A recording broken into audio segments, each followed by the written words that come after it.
We are back. It's Wednesday again. Super excited. Joined with me is the incredible Vincent. We got 60 teams from what I last saw registered for today's event. What are your thoughts? Man, it's really great to have so many teams signing up to these pit of valors. I mean, we've just been increasing in the numbers, every single week, and I think that really goes to show you how amazing these pit of valors are at helping to develop talent here in the North American scene. Such an important part, of the scene that is not often talked about, but man, is it important? And I mean, we've got a honestly a full house today, man. We've got quite a few significant teams to talk about. I mean, you've got the University of Houston. They were semifinalists last week, prior winners, of course. YFP Gaming, very strong team in their own right. I think they've won a couple of Pit of Valors, if I'm not mistaken. Hmm. They've definitely won a couple of other tournaments that I'm aware of. The TAC mode, a new organization called Dead Life coming in for probably I think the second or third time, have a pretty new roster. Hyperspace Dark, D2E Gold, a winner from 2 weeks ago. The old Thrifty roster no longer under that banner. So I mean, we've just got like everybody. Swagboy I know is here. Like, there's so many big name teams this week. I'm honestly I'm excited, and listen, I'm ready to go, man. Yeah, I'm super hyped up to see who's going to take all the marbles this time. But we do have a little bit of a change this time. Only difference is we're back to the best of one until the grand finals. First place again gets that $50 grand prize. But the big kicker this time is Yoru is activated. So we're gonna get to see some greasy teleports. Some flashes off the wall. I mean, this should probably change. I don't know if a lot of teams will utilize him. I mean, I haven't really seen it too much in competitive play, but he is available now. Yeah, I have to be honest. I don't think we're gonna see all that much Yoru tonight, but I mean, there's always that possibility, and that's what we enjoy. That's what we're here to see. We're here to see something different, something we haven't yet seen before, and well, it might be that Euro gameplay that we were just talking about. But I mean, before we really get into the game, which by the way we have a confirmation from the production team that we are going to be streaming Blue Raiders versus Xeno Esports. But before we get kind of down into the nitty gritty of these two squads, I do want to give an absolutely huge shout out to Drink Control, because they are our sponsors and they are amazing. But let me tell you, we did a little bit of a promo, a little bit, last month. Everybody who used the code GLG10 would be entered to win a grand prize of a free large bag of Drink Control. And well, it's a new month. You know what that means, Endless? We picked out of that bag. We drew a winner. That winner was Jacob R. So big congrats to them, because they are the winner of that large bag of Control. And by the way, that stuff is good. If you're not somehow not aware of what Drink Control is, it is a meal replacement. It's much cheaper than the likes of Uber Eats and much healthier too. And so, of course, like I was talking about before, code GLG10 for 10% off on your order. No longer entering for that promo special, but nonetheless, make sure you go over to their website, because they are pretty amazing. So yeah, GLG 10 for 10% off of your order. But we have another giveaway going. It's not over. The first giveaway, it ended, but don't worry. We've got more. We want to get you in here. We want you to join our Discord.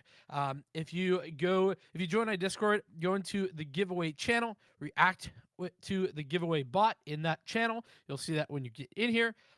Then you are entered to win. To win another large bag of Drink Control. So drawing, I think, happening during the start of our Val Am, happening on February 15th. Which, Endless, why don't you tell us a little bit about the Val Am and how that's going to be working? Yeah, for sure. So we have our Valam coming up. We're having 4 qualifiers in total. So each qualifier, first qualifier is actually sponsored by Trade Like Pros. It's going to happen on February 8th and 9th.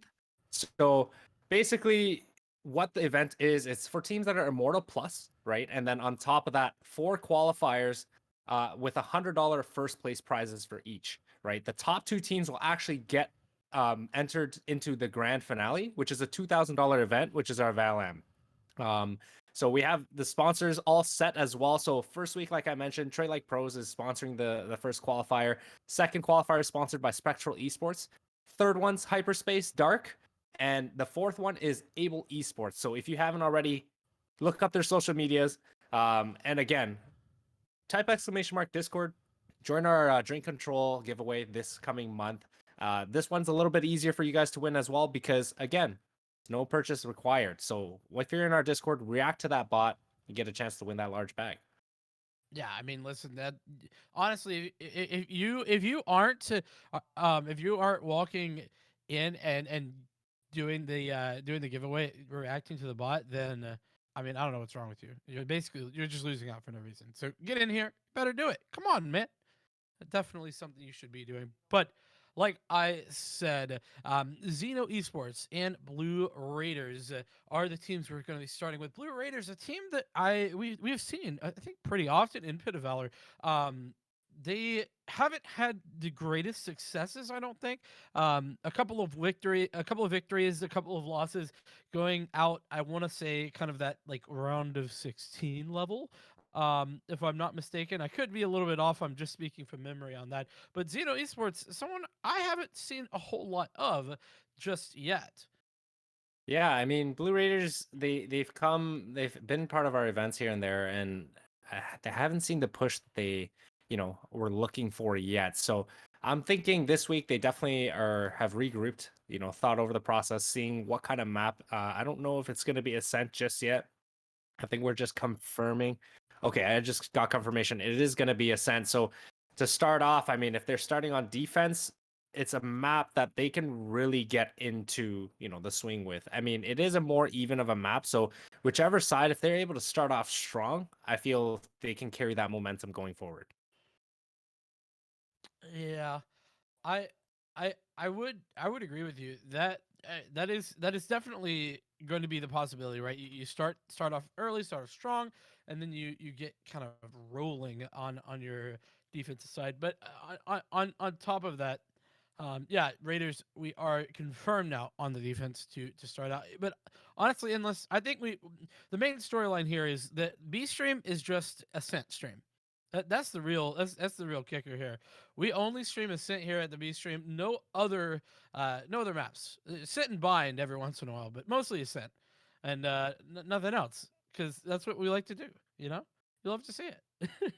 I mean, week after week, I was entering this Wednesday, super pumped up, looking forward to seeing Haven, maybe even Split, maybe even Icebox. With there being 60 teams this time, Yeah, one of them is bound to try to get, Icebox, right? Or Split. But you no. would think. I mean, Yeah. we're starting off with an 0 for 2. It's going to be Ascent. Um, but nonetheless, again, we are excited. And next week's Pit of Valor signups are basically open as well. So there's a slight change for next week. We're limiting it to 16 teams due to our qualifiers happening on the Monday and Tuesday. So, with that limitation, make sure you get your teams signed up as soon as possible because we'd love the opportunity to, see you guys play and be able to cast that as well. So, if you haven't already, sign up for next week's Pit of Valor. The registrations are open. And again, remember, Yoru is activated, and there are other maps.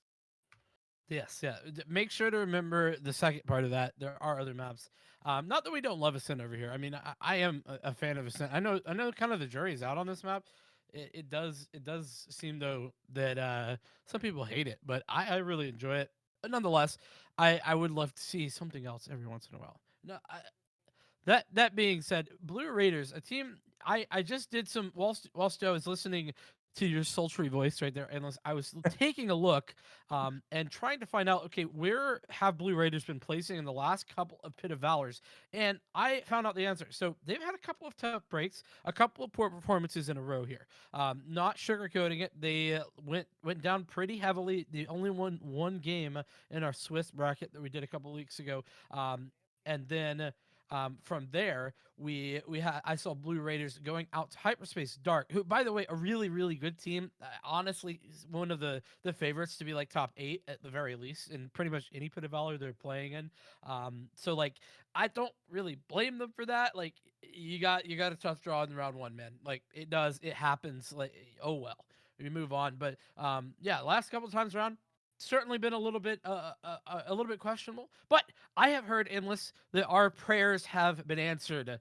It is not going to be a scent. We are going to bind, which we have seen quite a bit of as well. But at least it's not a scent. Yeah, I don't know if they heard us whispering in their ears, being like, "Please pick another map, pick another map." But I mean, hey, They it's a pulled up a different string. map. It's a different map. But again, like you said, it's been bind or ascent. So, we're gonna enter into that character selection here and see what kind of comp they're gonna be going with. And I mean, starting off, I like that Reyna pick. I mean, I always like Reyna on almost every map. But Breach as well. I mean, Breach is one of those lesser played characters that not a lot of people have been, adding into their composition. I would like to say he's almost one of the forgotten characters. Yeah, I think I was saying on a different broadcast endless that I am a bit of a Breach stan, if you will. I'm a big fan of the Breach. Been saying that Breach is amazing since release of this game, and I still feel that way. My opinion actually hasn't changed. In fact, I think it's gotten more accurate because of the buffs, right? So, I personally am a big fan of seeing that Breach as it is locked in there on Furious Fella. So that definitely gives me some Select your positive agent. vibes. But interesting that Chig is on Sage now.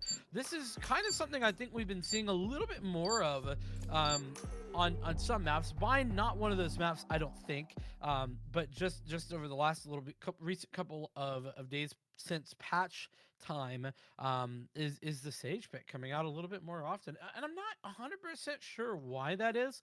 But it's certainly welcome. I like to see some differences in the pick composition. It makes things very very different, and it always creates all these different options for how the interactions go. So definitely a welcome change from my end. Yeah, and it looks like they're both going with that Omen this time around. And with Omen on this map, I mean, it's still very crucial with the teleport. So I'm super excited to see how each team utilizes that teleport. And on top of that, I mean, I did notice Blue Raiders almost did not pick a smoke. They kind of backed off of Jet and went with the Omen because of that nerfed smoke. But starting off on the defensive side, this is where I would say Blue Raiders should, capitalize, especially on this map where it is still somewhat more defense sided. Yeah, exactly. Definitely something to take advantage of. And well, speaking of the defense, they're getting aggressive over towards A. That's it's 4 players all the way over there. It's that guy on the site or sitting here on the site trying to keep at bay what will be a full number of these attackers coming through. Phony with the push out. That guy somehow still alive back here on the site, finally going down to Bartholomew. And so now the retake incoming that. Oh, those paint canisters, they could be massive, but don't do quite enough damage. Micro Waft, what a name, has picked up a frag as well. And so it's a man advantage for Xeno, and make it 2, as there is one trade back, but sitting in this hookah position, like tagged so low, Raiders, what are they gonna do?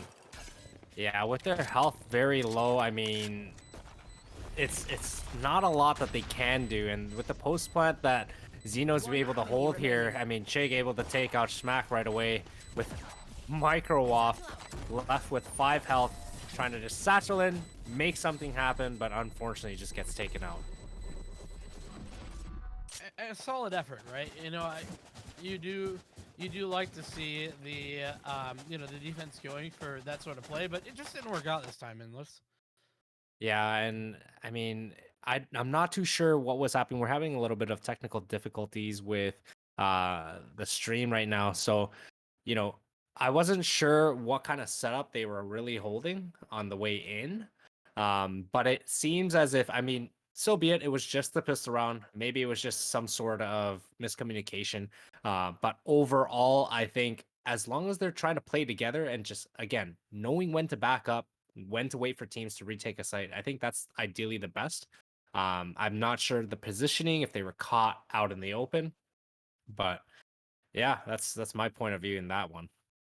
Yeah, yeah, and I, you said it, maybe it was a miscommunication, maybe it was something else. It is really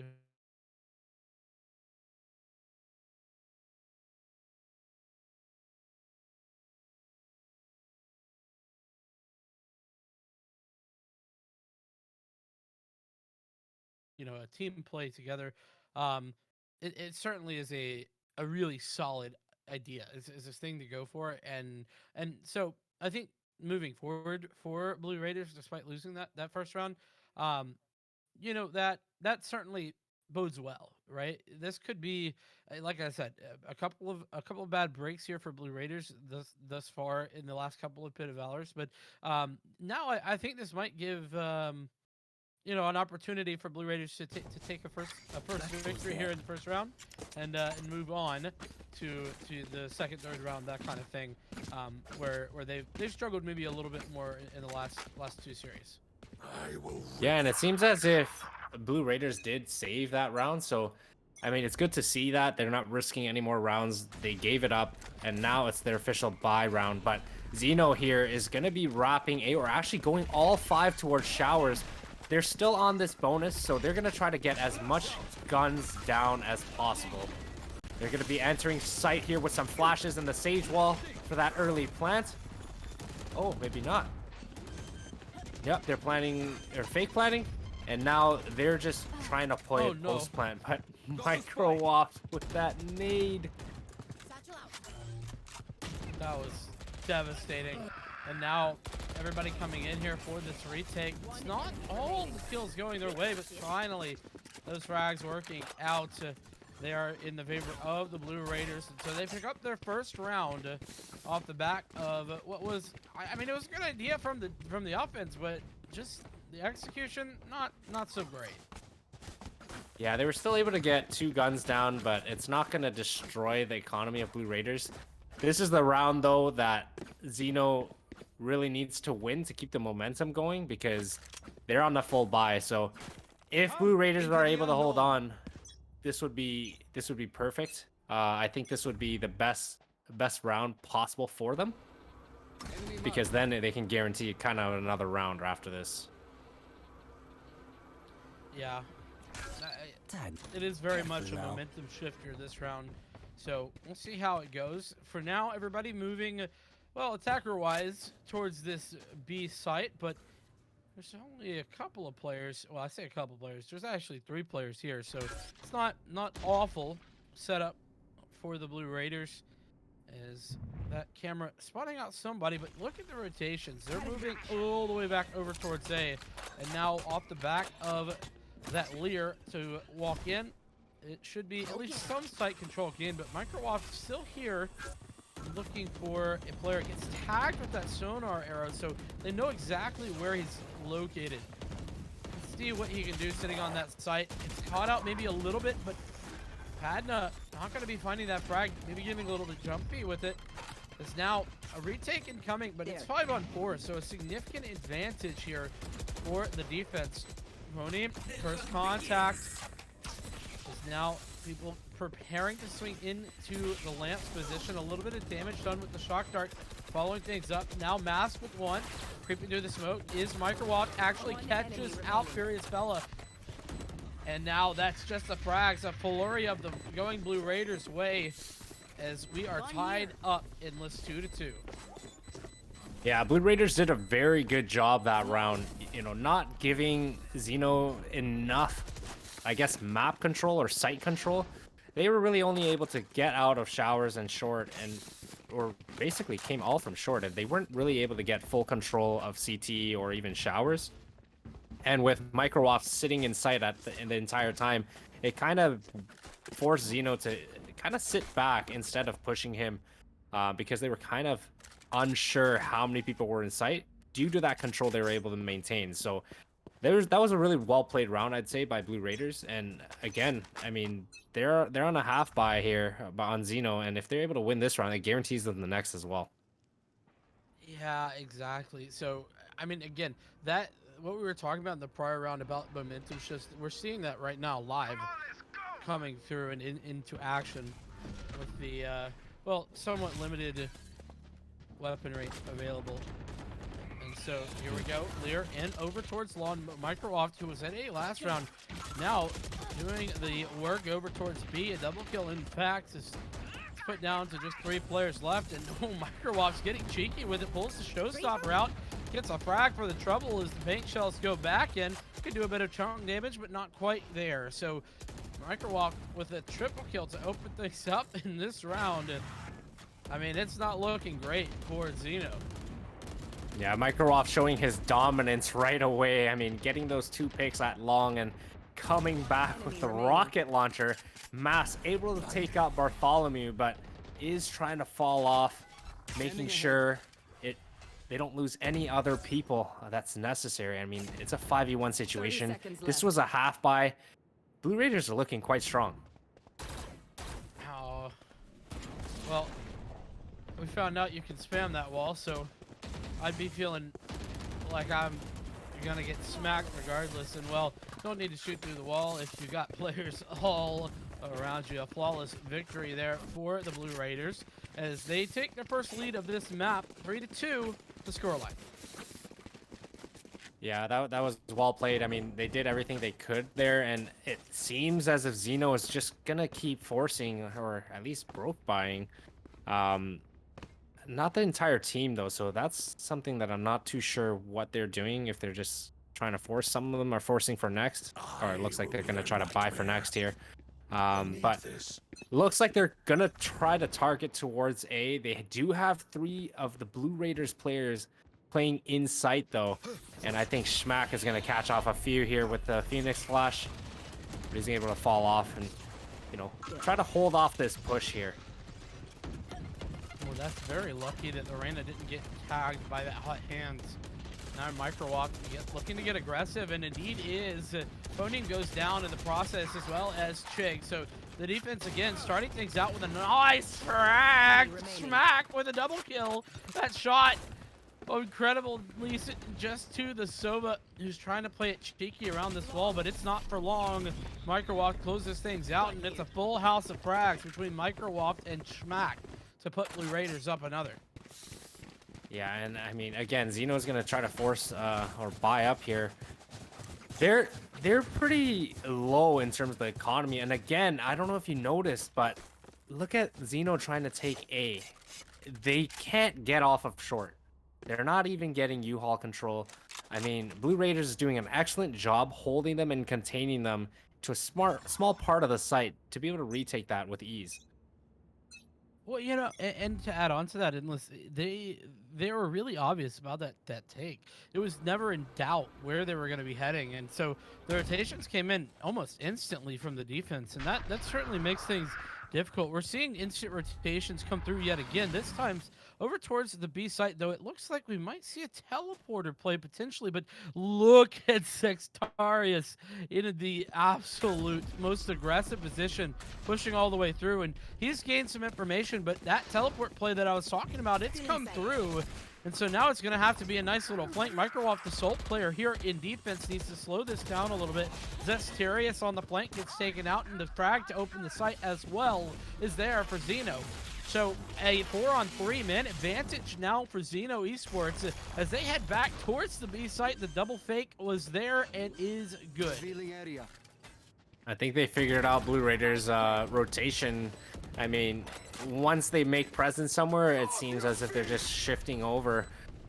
I mean, with the Rolling Thunder coming out, they're able to fall back off onto Phonum, which is able to probably take out... Oh no, Schmack is able to take him out.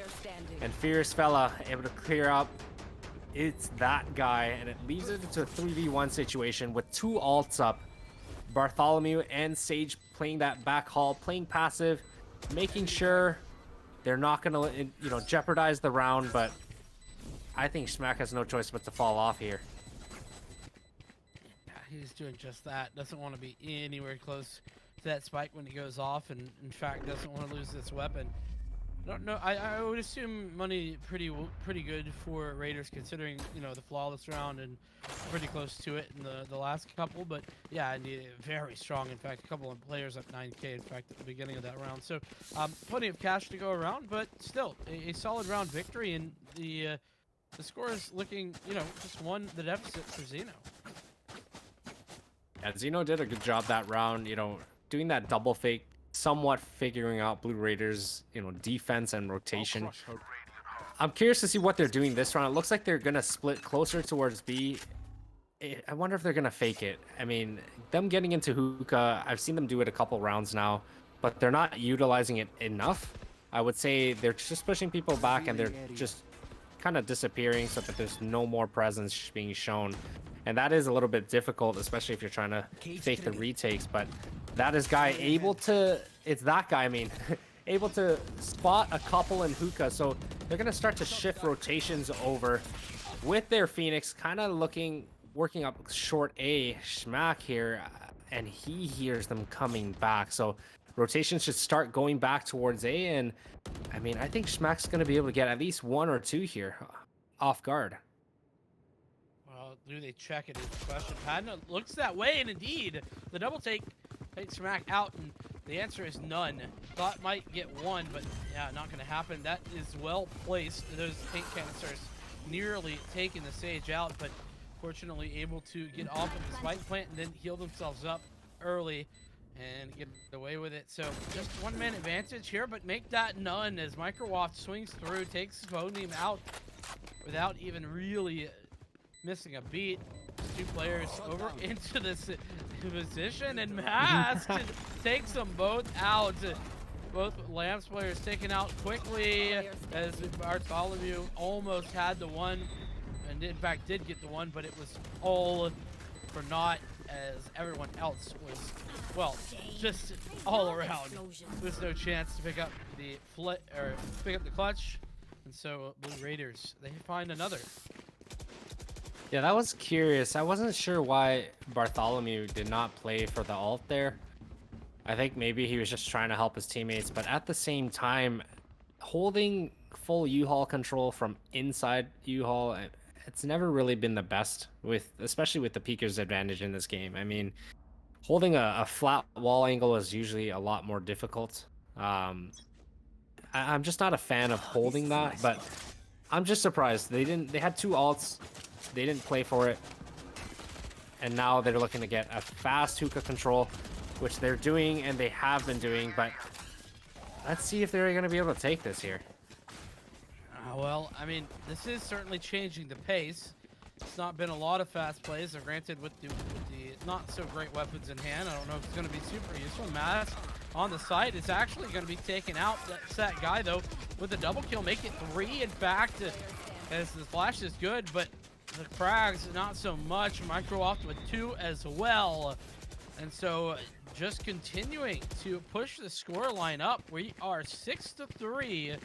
Raiders very much in control now. Yeah, I like what the Blue Raiders did last round. I mean, playing a little bit more passive, letting them get site control once they realized they were getting overwhelmed, and just retook together, holding, passive and somewhat aggressive angles, waiting for them to enter site and get some opening picks to, open that round back up. And they did just that. I mean, right now, they're popping off. I mean, it's that guy is just holding down the site with that 3K.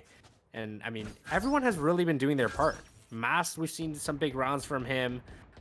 Their Raze, I mean, we've seen some ridiculous rounds from him. I think he's 14-3, Microwaft right now. And just having that presence stuck in sight, it kind of scares Zeno so that they're not really pushing too far in.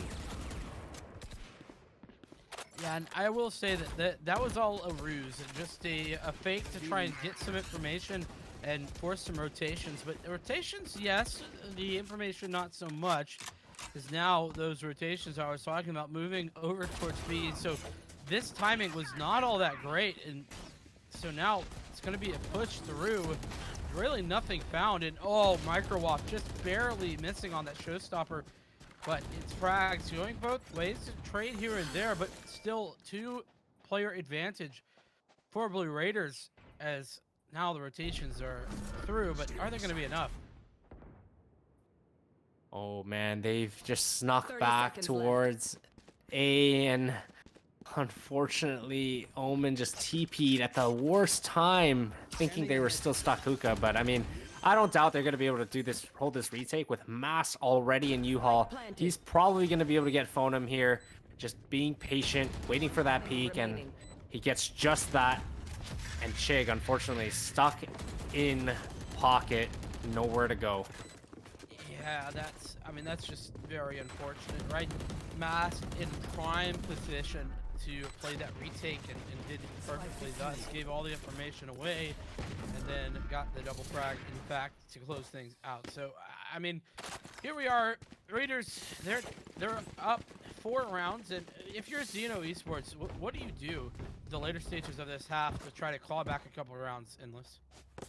I think their biggest thing right now is just, I think they're lacking some sort of confidence here because they're getting some really good positioning and control. For example, getting into hookah and getting that whole control there, but they're not doing anything with it. Instead, they're sitting back, they're waiting a little bit too long, and they're trying to play a mind game right now. But I think if they tried to do something fast, it would fully catch them off guard and just be able to play a good post plan at that point. Interesting. Well, they do have 4 ultimates to potentially try and make that happen with in this round. So it's looking like fairly quick over towards B. Not quite that aggression we saw once or twice, but already onto the site is the Reyna. And in fact, everybody now onto that site. So, but remember, this has just been given up by the defense. Nobody really fighting for this area. And so now, this retake isn't coming, and, well, it was a little bit chaotic last time. Microwalk and Schmack both with 1.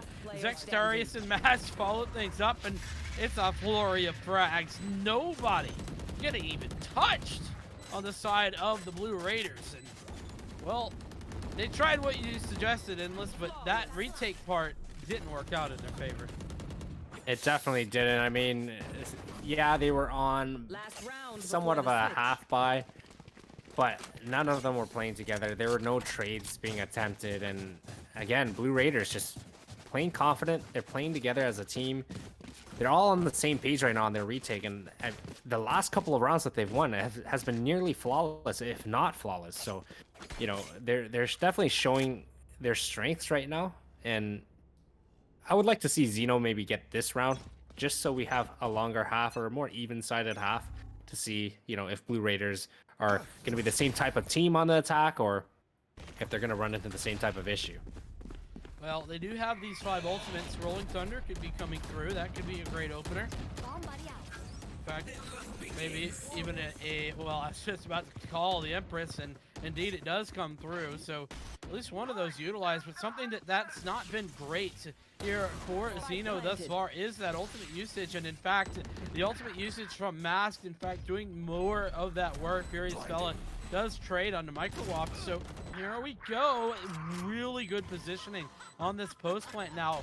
And off the back of that, we see a double kill coming through Xeno Esports. They're favored now. Just 2 players left for this defense, and Mask gets stunned.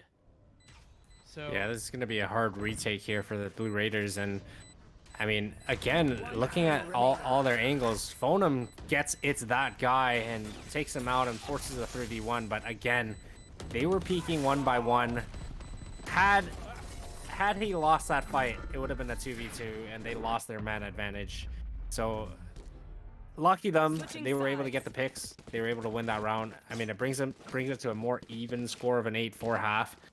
I wouldn't say it's even at any point yet, but Xeno really has to start picking this half up, or, you know, showing their dominance here. Otherwise, I think Blue Raiders was just going to run away with this. yeah, and I mean, I talk about how this, from my perspective, is a very snowbally map.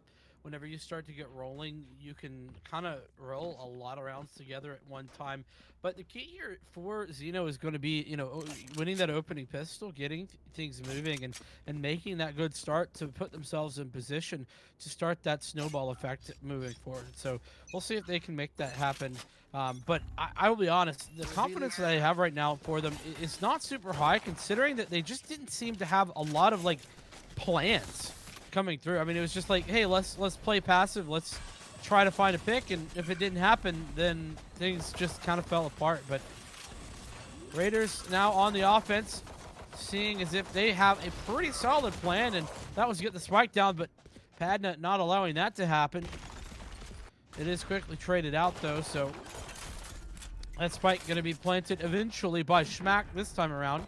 And the aggression from Mast pushing through the elbow, a double kill from him gives Phonium a massive amount of frags to find, and Mast is not missing shots. The triple kill in the pistol round to give the 9th over to Blue Raiders. Yeah, Mast, I mean, again, every single player on Blue Raiders has shown us, you know, that they have the ability to frag out in any given round. And I mean, the two that really stand out right now, Microwaft and Mast. And Mast has just been getting these crucial picks throughout the round. And you know, back to Zeno on the first half. Yeah, I totally agree. I feel like they were just taking the sites, you know, maybe even getting bombed down at points, but they just weren't getting enough control on the site. They would plant and fall back off. So it kind of makes it so that they'd have to take a site 2 times in the same round instead of trying to hold the site, especially without losing anyone entering it.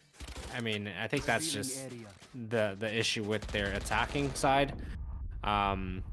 But, you know, here with the paranoia as Xtarius and Mass able to open up the round here with the 2 crucial picks at B, should give them the round with 1 flanking and 2 in CT spawn. And now it's really down to 3-person retake. And I feel like Blue Raiders are going to get aggressive. They're going to peek. Schmack able to take 1 out with only 1 left. Able to take both.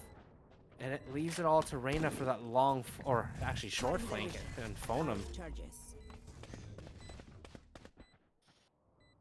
Look at that. It's just so intelligent there. Grouping up, making sure not to really give Phonum any sort of a chance to pick up the frag, right? So playing it together, and it is a flawless victory there for the Blue Raiders as they take the 10th. First hit the double digits, and I mean, it's just been the Blue Raiders show.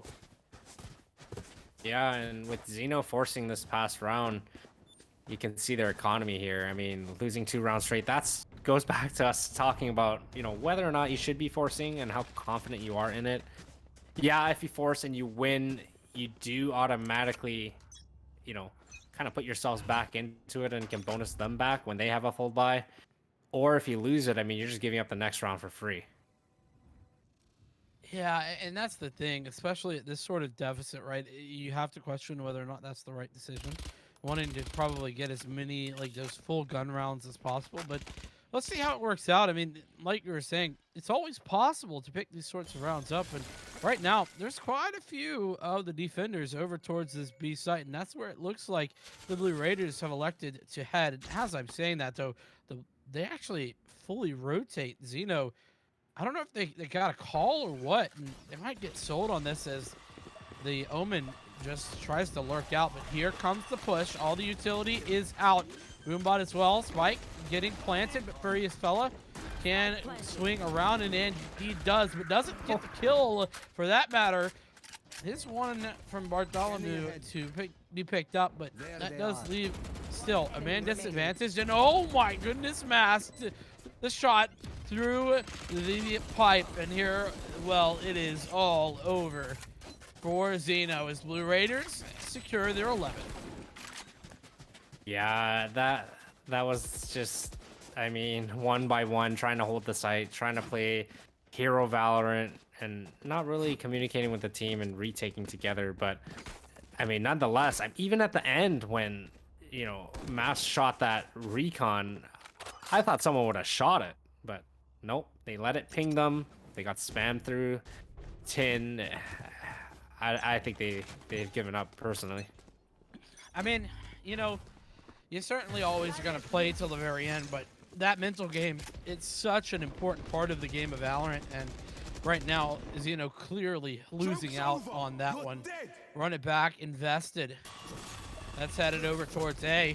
Schmack is not really getting much value out of it because of the well-placed slow from the Sage. So nice job from Xeno to slow that down, but still a spike plant because of that investment. And so here we go, 5-on-5 retake. Zexterius, the first to fall. Ponium wins out that fight through the smoke, fire, and the flames. Schmack trying to pull out the hot hands, does get it out, but falls for the trouble. Is now, it's looking so doable. This could be Xeno's round to bring things back. Furious Fella now on the flank as well with this Vandal. Mask gonna have to be absolutely perfect. And that sonar dart, not ideal. The placement, Hunter's Fury coming through from Mask, but it's gonna be the close player pushing up, trying to find it. No, that's slow. Puts him in a difficult spot, and it's going to be the defuse. Just 0.03 seconds left. What a margin of victory. But Xeno Esports pick it up.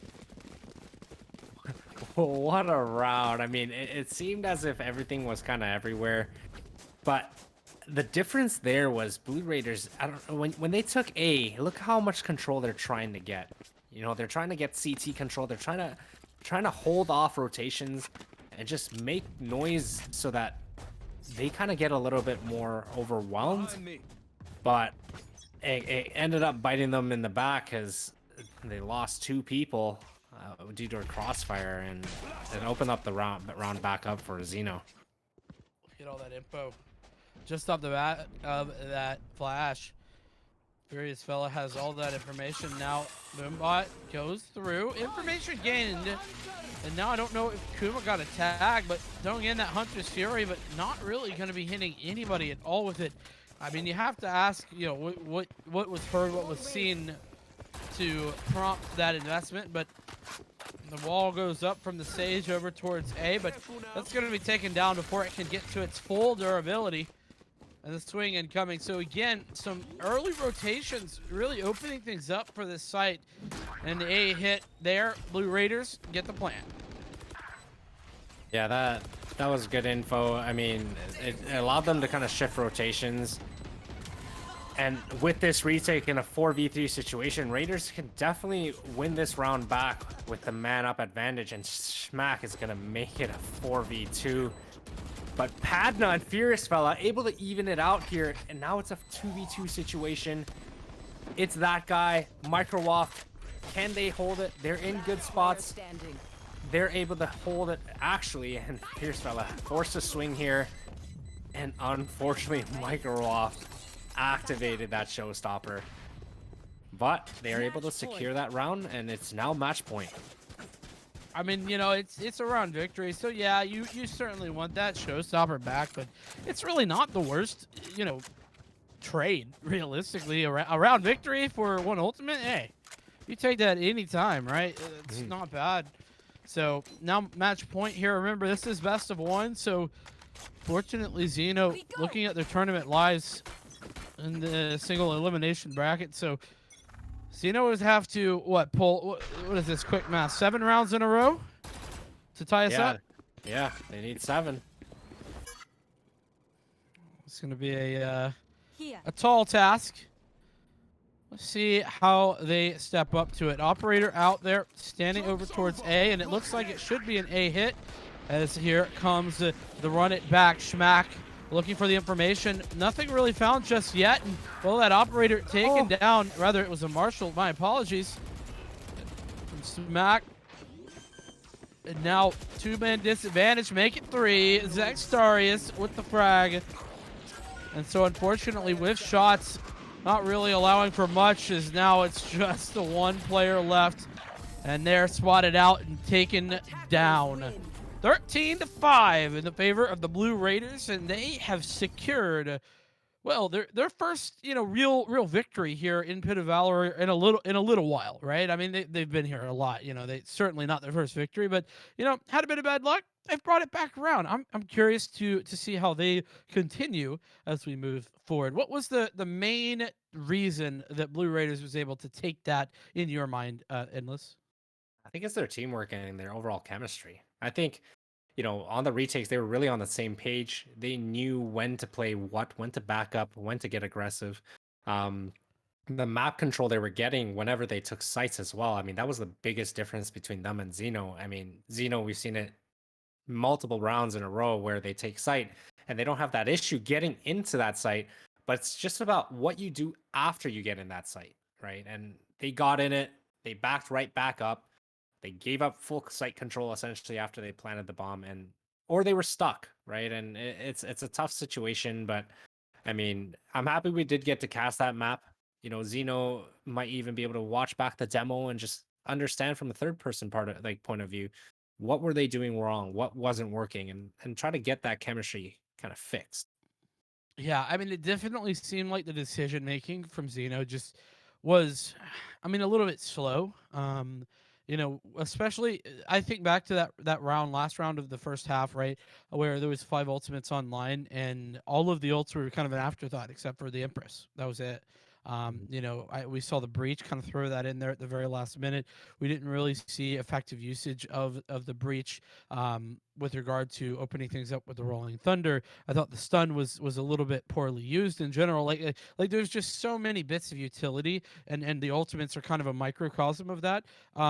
That were just slightly underutilized and slightly slow to getting those online and then creating opportunities for frags off the back of them. So, like you were saying, just not quite there. And so with that, Blue Raiders taking that 13-5 victory over Zeno on Bind. But with that, we are going to be moving on a little bit, and so with that, let me just say we we are very excited, by the way, to talk about the Valium. I've been yelled at in my ear to wrap up, but I need to tell you about this one more time. Um, but yeah, Valium, absolutely amazing. We take our next step up in the Valorant scene, and we have 4 qualifier events. Well, each of those are sponsored, one by Trade Like Pros, Spectral Esports, Hyperspace Stark, and then Able Esports. And then all of that culminates into one huge event. The top 2 from each of our qualifiers go into an 8-team $2,000 prize pool event that we'll be taking a look at towards the end of February. And man, is that not exciting? I'm super excited for that. Unless I know you're super excited for that, but I'm also excited to go for a short little break whilst we get our 2 next teams into the server and we start to get going. So thank you so much for watching. We'll be right back with you in just a few moments. The whole closest starts to end up on the brink. I tried so hard, but all these scars, they cut so deep, I bleed. I fell so fast from heaven, it's like someone clipped my wings. Now I'm falling, and I can't see the ground. Can we stop this gravity? It keeps bringing me down. I can't breathe, and I don't wanna die.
Alrighty, welcome back. We have traded out an Endless for a Strive, who's now joining me in the caster booth. Welcome, and how's it going? Feeling okay? Going good, bro. How are you? I am more than excited to be here, back for another run of some good old GLG gaming. I'm pumped. How about you? How was the last games that you guys casted? Going good so far? Yeah, the first one a little bit of a stomp, but honestly an entertaining game. We had some nice little clutches, a nice little fun game. So I enjoyed it. That one done and dusted pretty fast. It was a 13-5 if you were here on Bind, and it was Blue Raiders taking the win over Xeno Esports. Now moving on to our second round matchup here on the B stream is Team '07 taking on Fourth Estate. Two teams, some interesting data on both of them, actually. '07, maybe a little bit newer, right? But they just beat Griffin Valor, another fairly new squad who, by the way, I think has a lot of potential from the players that I've seen, at least in the Twitterverse. Take that with as much of a grain of salt as you would like. But definitely some solid players on that squad. And then Fourth Estate, they actually have been here in the last Pit of Valor.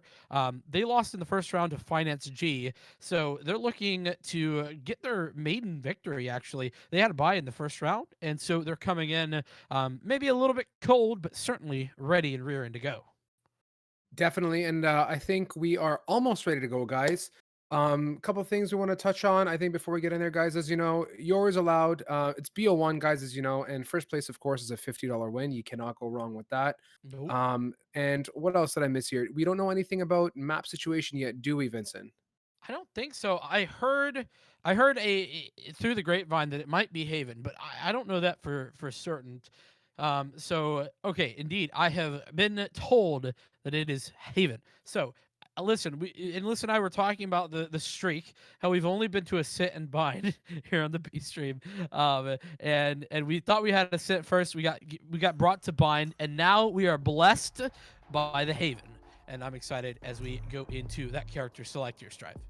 I am more than excited for some good old Haven, guys. As you know, Haven, a bit of a unique creature in its own, having the three sites, the A, B, and C, a little bit of a different map, different style, something that we don't, typical of first-person shooter players from like the CS:GO, CSS of the world have not digested too much of that. So, of course, Haven, I am all about it.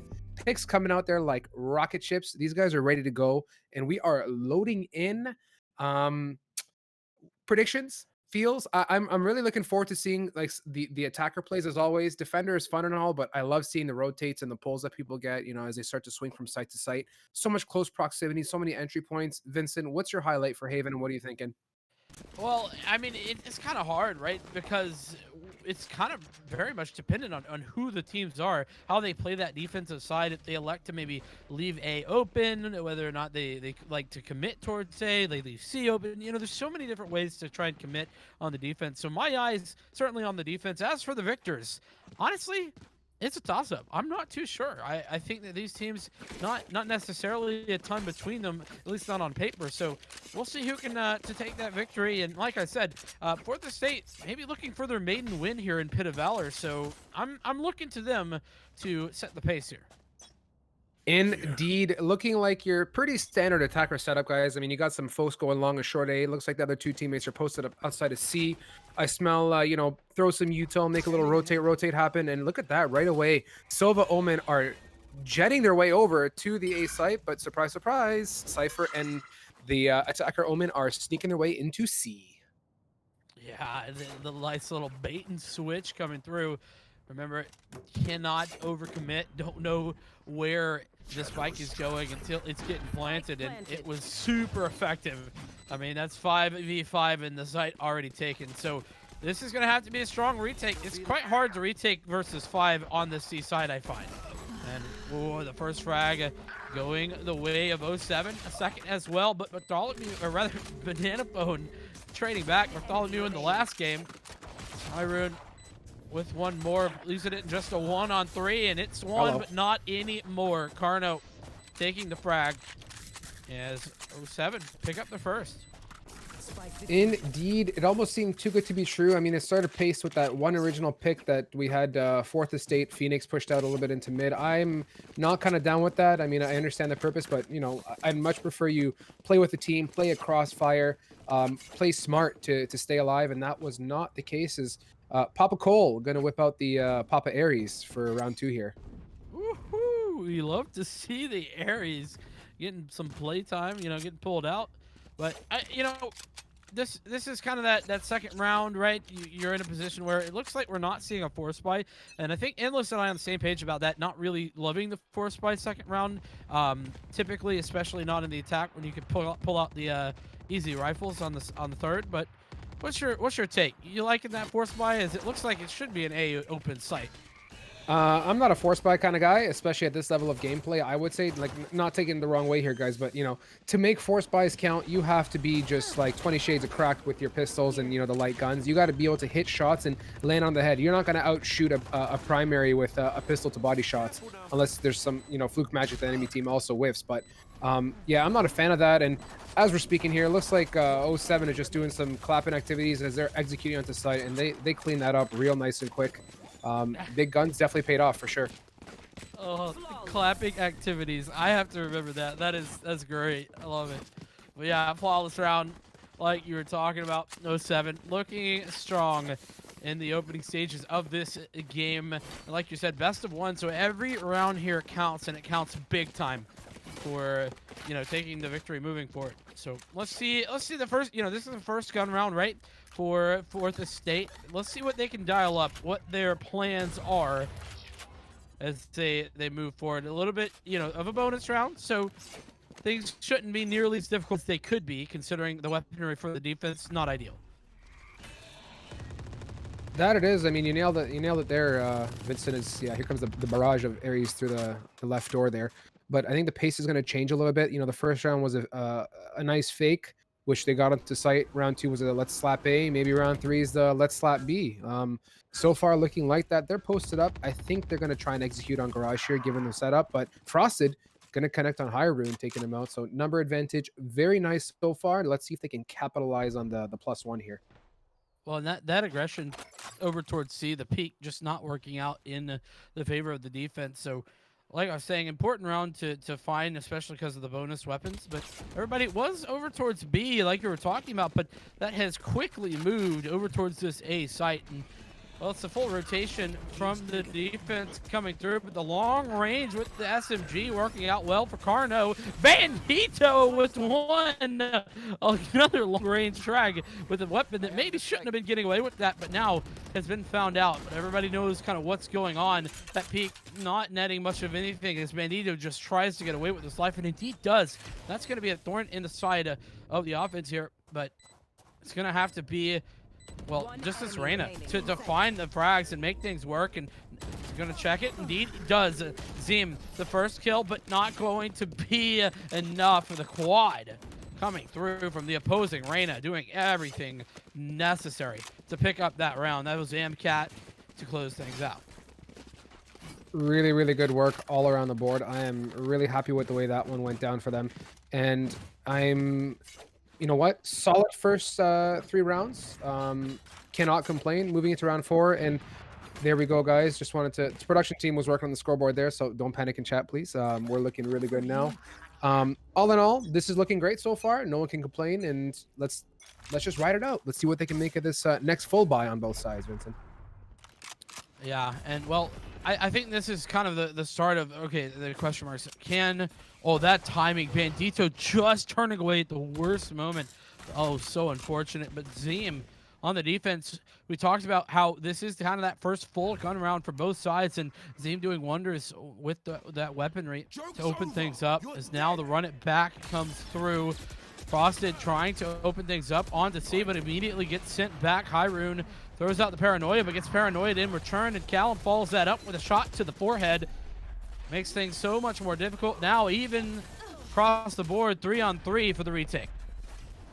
Indeed, some really strong darts coming up from Sova. Is there posted up in the Omen? Is he in the Omen smoke? Yes! Oh! Papa Cole, what is that?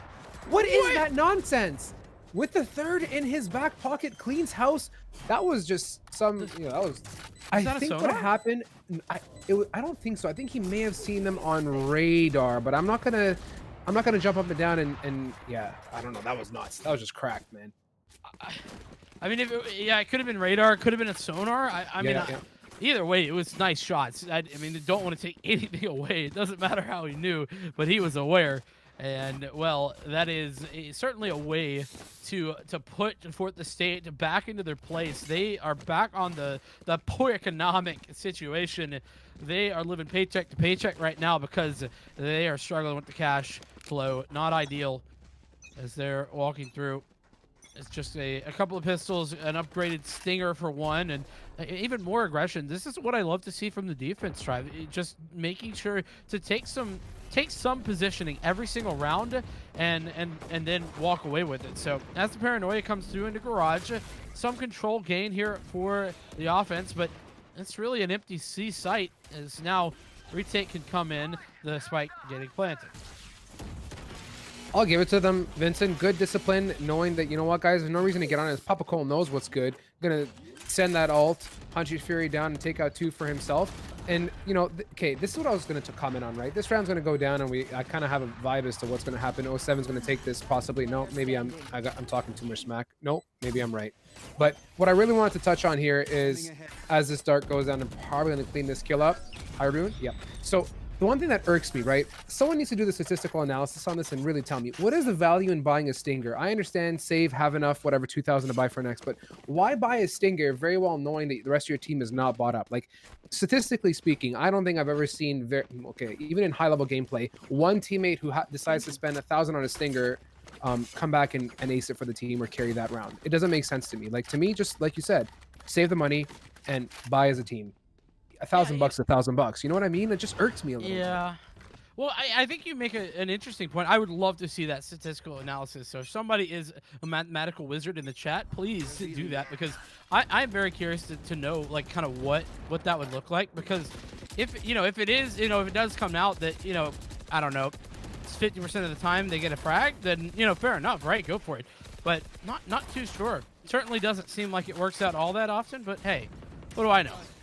Maybe we see something crazy happen. The first bits of utility being traded, and in fact, frags going both ways over towards this C position in particular. So otherwise, everybody kind of spreading out across the map, with the exception of Carno, by the way, who has gotten aggressive over here towards A, and that looks like where the attackers are headed. So he puts himself in a good position. Indeed he is. Do they check it? No, they don't. They're not prepared, but the Leer is perfect. It allows for the return frag, and neural theft comes through from Pringle-tastic, who has a great name, and Bandito with the frag as well on the exit. Gives the man advantage over to the defense. 07 looking in control for the retake. That indeed looking pretty good for them. And honestly, I think Carno could have just not shot. Like, maybe he thought, okay, there's a flash. Maybe the next guy after is going to peek it. I don't know, but Bandito won for himself. Pringle won, and Hyrule to clean it up. Great job for the 07 gang here. But I would have almost not shot. A little bit more trigger discipline. Maybe he would have gotten lucky and the blind would have gone away to Lear. And all of a sudden, potential 3 kills on a flank. Who knows? Yeah, I mean, that would have just been... It would have been ideal. I do feel like that at the same time, it's always, whenever that happens to me, right? And I know this isn't like a fair comparison because I'm bad and these players are good. But like, every time that happens to me, it's like the third player who checks me. It's never the first or the second. So I think that might have been the mindset. Like, okay, let me just guarantee 1 kill. I got all the information. I know what's going on. And then my team can be in a good position to win. And hey, they won the round off the back of it. So no harm, no foul. It's kind of, I think, maybe what the thought process was. But Carno, the thought process here is shooting the faces off of the attackers. And, well, it's just a 1-for-1 trade through the smoke. His banana phone. And Bandito with the follow-up gets out, but is immediately flashed off. But he's got the help coming through. Pringle-tastic with just one. Another paranoia coming through. So it's going to tag everyone with a bit of a blind and time all those things up. So these not ideal weapons not going to be doing much of anything there at that range. So the 6th round now, 07 are solidly within control of this half. Definitely in fourth estate, I don't know what it is, but they've taken short, I think, like what, 2-3 times now, and they know how that cipher plays that short. It's the same wire on the bottom and the same trap at the top. So, you know, if you're gonna take short, we get like part of higher level gameplay is understanding how to adapt to what the other team is doing and making the right decision based on that. And that's what drives enemy teams or attacking teams, whatever it may be, to have to change their tactic when they see what they're doing isn't working. And that can also throw them off and also tip the balance. So, you know, shots and all is great, but you got to be able to, you know, kind of play with the mind of your enemy team a bit and make them change their strategy, you know, make them do something different with their utility, especially. Yeah, yeah, exactly. So we should be on the lookout for how that evolves here over the course of the defense, especially on that defense. As the I'm getting aggressive, it picks up the first, lines up a second, make it 3. That's a great string of frags going the way of the defense. And 07, they are looking poised to pick up another round here. As I mean, sure, you have C, but what have you lost? One enemy You, remaining. I mean, you gained the site, but lost everyone else. Yeah, a little bit, and obviously, poor Banana Phone over here is all lonesome, all by himself. Getting one, Hyrule, and they know where he is. He's getting spammed by the Odin. Oh, no. Yeah, gets one, but gets darted. I mean, valiant attempt, but not enough to close it out.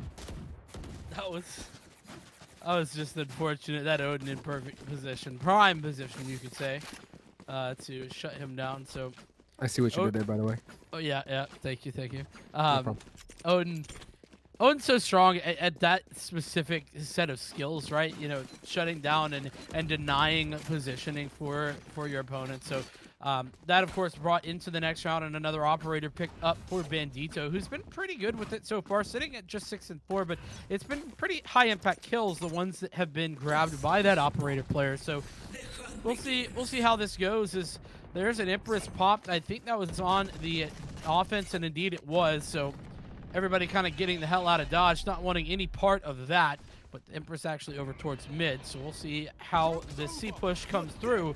Frosted pulling out the run it back, trying to make some space, but the problem is that space is there, but it's frags going the other way. Carno with one, but does get traded. Banana Phone makes it a triple to make things a little bit more difficult for this defense. Zyme, though, trades things out, and they know exactly where the Phoenix is located. Blind Zyme just trying to get the frag anyway. It's maybe a little bit of an interesting decision, but operator now holding the angle. What? Jeez. You absolute mad lad. He just knew exactly where he is and hits the shot. Easy does it. And that is a second round now for Fourth Estate, a much needed one as we near the end of the half here, Stripe. Valiant attempt all across the board. Great round. That was just super much needed. 7-2. I mean, these guys, they ideally want to close out a 7-5. To me, anything less than a 7-5, 7-4 doesn't leave you too much breathing room on this map. Let's hope they can carry this momentum through, as Papa Cole is hooked on that Odin. He's sitting in garage there. Let's see what they make of it. Frosted, hell, yo, this guy's okay. This is the momentum. This is what we need here, Vincent. I think Phoenix on his own is going to get his team so pumped they're going to just slap from here on out. Let's go. I mean, those are the sorts of plays that turn momentum, that turn the tides. Carno gets a return frag. Zoom here in the corner.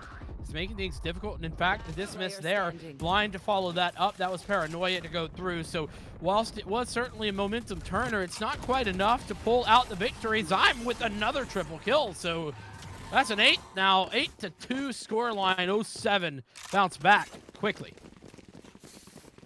This is turning out to be a bit of a stomp here. I'm kind of taken back. I think Fourth Estate is really close. Like, they're there. I think they have their right, how can I say, approach. They're just not able to close out the kills, and they're financially in a really bad spot, Vincent. This is going to be tough to close out. Like I said, in this case, anything more than the 2 rounds they have, right? I mean, yeah, and on top of that, this round you almost write it off because of the fact that they're so, you know, financially in a rut, and that is not helping things out. Very well done. See him. Oh my goodness. Jeez, the triple kill, tapping heads. Here we go, but finally shut down by the dark cover, but ooh, not even wanting to give it up. That's a quad, and Carno steals the ace. What a guy. Thought he was your teammate, but actually stabbing you in the back and taking that ace away. Zeem, don't worry. I have your back. I saw that, mate. Yeah, that's brutal. I mean, we wanted that ace, but 25. hey, it's okay. The guy's like literally what? Okay, I'm okay. Zyme is just doing so much work. Like his backpack is stuffed to the brim here, Vincent. He's single-handedly, I'd say, and with his aggression and plays, doing most of the work here for the 07 gang. I mean, the rest of his team doesn't even have to play the game. They could just go AFK right now. That's how well Zyme is playing, and I don't mean that to mean anyone in this server. It's just well played, and Paranoia goes through, opening frag yet again, this time from Bandito, but Zyme not to be outdone, follows things up shortly thereafter. And it's 5-on-3. It looks like the mental game is certainly turned. And, ooh, maybe I spoke too soon. A 3-on-3 now, but Bandito continuing to get aggressive. Doesn't pick up the frag, though. And so now, with that 3-on-3, what can they do with it?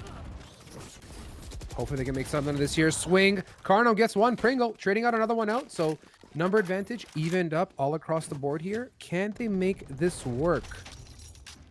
I think so. I smell a dub here. 9-3 half. What do you think, Vincent? It's looking like it, especially with that teleport. Great position. Heck yeah. Here we go. Ooh, that's so smart. He knows that the information was gained there from Papa Cole, so reposition with the teleport. Perfect. Papa Cole with lots of info, though, as they move forward. Here comes Bandito flying in the air. Papa Cole with one. Odin. Bamaroni flex, gonna take him out. They saw that trap come out, so he knows where he is. Dart, will it connect for some good HP? No, just outside of the border. Bandito gonna stick for his teammate. Spam coming through. Great positioning on the diffuse. Sitting just to the right of it. Pringle gonna connect it. Oh, and Papa Cole. That was a solid spray all across the board. Oh man, good attempt. Man, that was honestly very lucky. I want to say for Papa Cole, who had just pulled out the pistol, barely was able to get the shot off. Fortunately, I'm fairly certain that the Cypher was tagged down a bit, so without that tag, I don't know what that would have been. Maybe another round in the favor of Fourth Estate, but right now, the Estate is not looking that great. There's a lot of overgrowth everywhere. The lawn hasn't been mowed, and well, the house is getting knocked down. So we'll see if 07 can close this out, or Fourth Estate can change it up and come out victorious on their defensive half. I'm hoping for the best here. It's going to be a lot of momentum shift that's going to be needed. Like, they're going to have to really wake up and smell the roses here, as, you know, 07 is doing the right thing. I agree with this choice to be aggressive and just take a site. There's no reason to, you know, be witty or play smart. They have such a big round advantage. Just get in there and dump on it. Pringle, a little bit late on the trap. They know where he is. Swing, going to get one. Can he clean up one more with the burst? No, he cannot, as Hyrule going to take him out. Strong round here for 07. I foresee a win, but let's see what they can make of it. Frosted posted up with Callum here. Outside of Link towards B. What are they going to choose to do? One way, nice. Bandito baking cookies in that one-way trap. He's chilling. He's vibing. Callum going to send the dart, get some info. Let's see if it spots anyone. Nope, everyone's hidden nice. Posted up well. Callum 1, Bandito 1 and 2 to clean it up. And another round for the Team 07. So, because of the lack of really need for analysis on that one, I just wanted to comment. Bandito has a great name. Like, yeah. great job going for the toe at the end. You know, don't want to make it too common. Make it your own. Like it, Bandito. It's a great name. I appreciate that. As someone who's not creative myself, I like to appreciate the creativity. So, 11-2.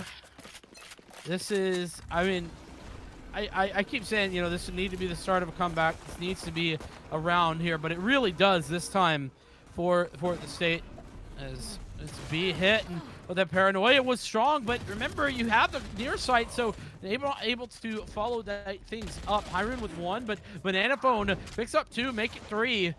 Carno now with the trade onto Callum, so it's still a disadvantage for the offense. 07 looking mortal in this round. Looking mortal indeed, as Fourth Estate is slowly building up their shoebox refrigerator box to a townhouse. That's a really horrible joke. I take it back. That's like such a bad play. I mean, but honestly, there's the good chance here that this round works out for them. I really hope they can close it out, give them a fighting chance. It's going to be a battle here, Vincent, for them to claw back and tie up the next 9 rounds. But hey, this is Valorant. This is competitive gameplay. This is Haven. Anything is possible, right? Last player Yeah, standing. and that is the beauty. So, and with that kill, I think that things looking even better. Papa Cole gets spotted out, in fact, as well. The follow-up there. So, I mean, yeah, it was an individual play, right? But that's sometimes what you need to claw things back. Banana Phone is the player to kind of do that. Not quite on their own, but Cellular Modular Interactive Modular, if anyone remembers the original Banana Phone song with the Gmod video. oh, man. 11-3, guys. Team 07, strong, no complaints yet. At this point, it's a matter of analyzing Fourth Estate. Let's see if they can claw it back. Obviously 07 has so much padding that it is perfectly okay to lose some rounds here, but Fourth Estate doesn't have too much more wiggle room. Yeah, I think that now you got to start to string these rounds together. Geez, if I can speak, it's quite difficult sometimes. But push on to C. Here it comes. Bandito pulling out, but not able to pick up that frag. Is quickly going to be traded back though. So didn't even trade all the same. Is now retake incoming. Well, AMCAT picking up the first one. Pringle-tastic with another Zim on the other side of the site, though. Trying to claw things back, but it's just one. So now Carno on this flank, and well, that has been well known. AMCAT with the follow-up. So here we are. Another round on the board. The defense support the state starting to string a couple together, but again, Strive, that was another kind of half by round. It was not a full investment. Indeed, I think now we're going to get to that point where, unfortunately, Fourth Estate has 2 people that are in a bit of a rut. Well, rather 1 now. But there is a potential to request. Oh, no, he requested invite, so we're all good. Full gun round. I'm very happy with the way Fourth Estate aggressed onto Zyme, who was trapped in the, or Zim, who was trapped in the back of C. Swinging together, cross-firing together, and not letting him pull off 1v1s, as we know Reyna's do really well all around the board. So, good round. Let's see if they can close out 5 and keep this momentum rolling.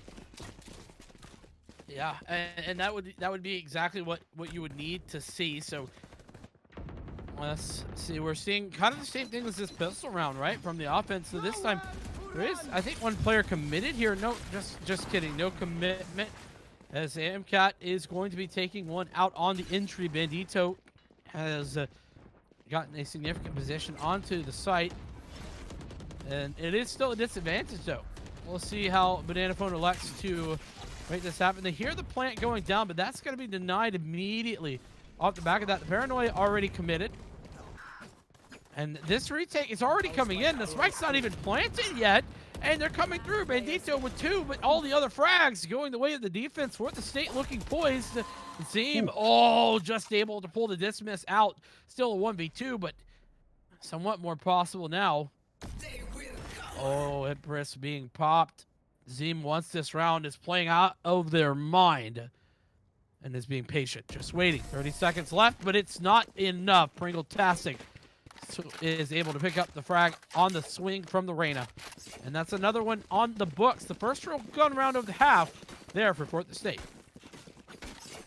Super job, really good discipline, not getting too swingy there. They know that Zim is, super clutch-tastic, can make shots connect with that crispy 24 and 10, and they made the right play. They took their time, and look at that. Now the gun advantage is in our favor of the Fourth Estate squad. The enemy team is on Pistola, Judge, and Stinger save. No, gonna sell that. Okay.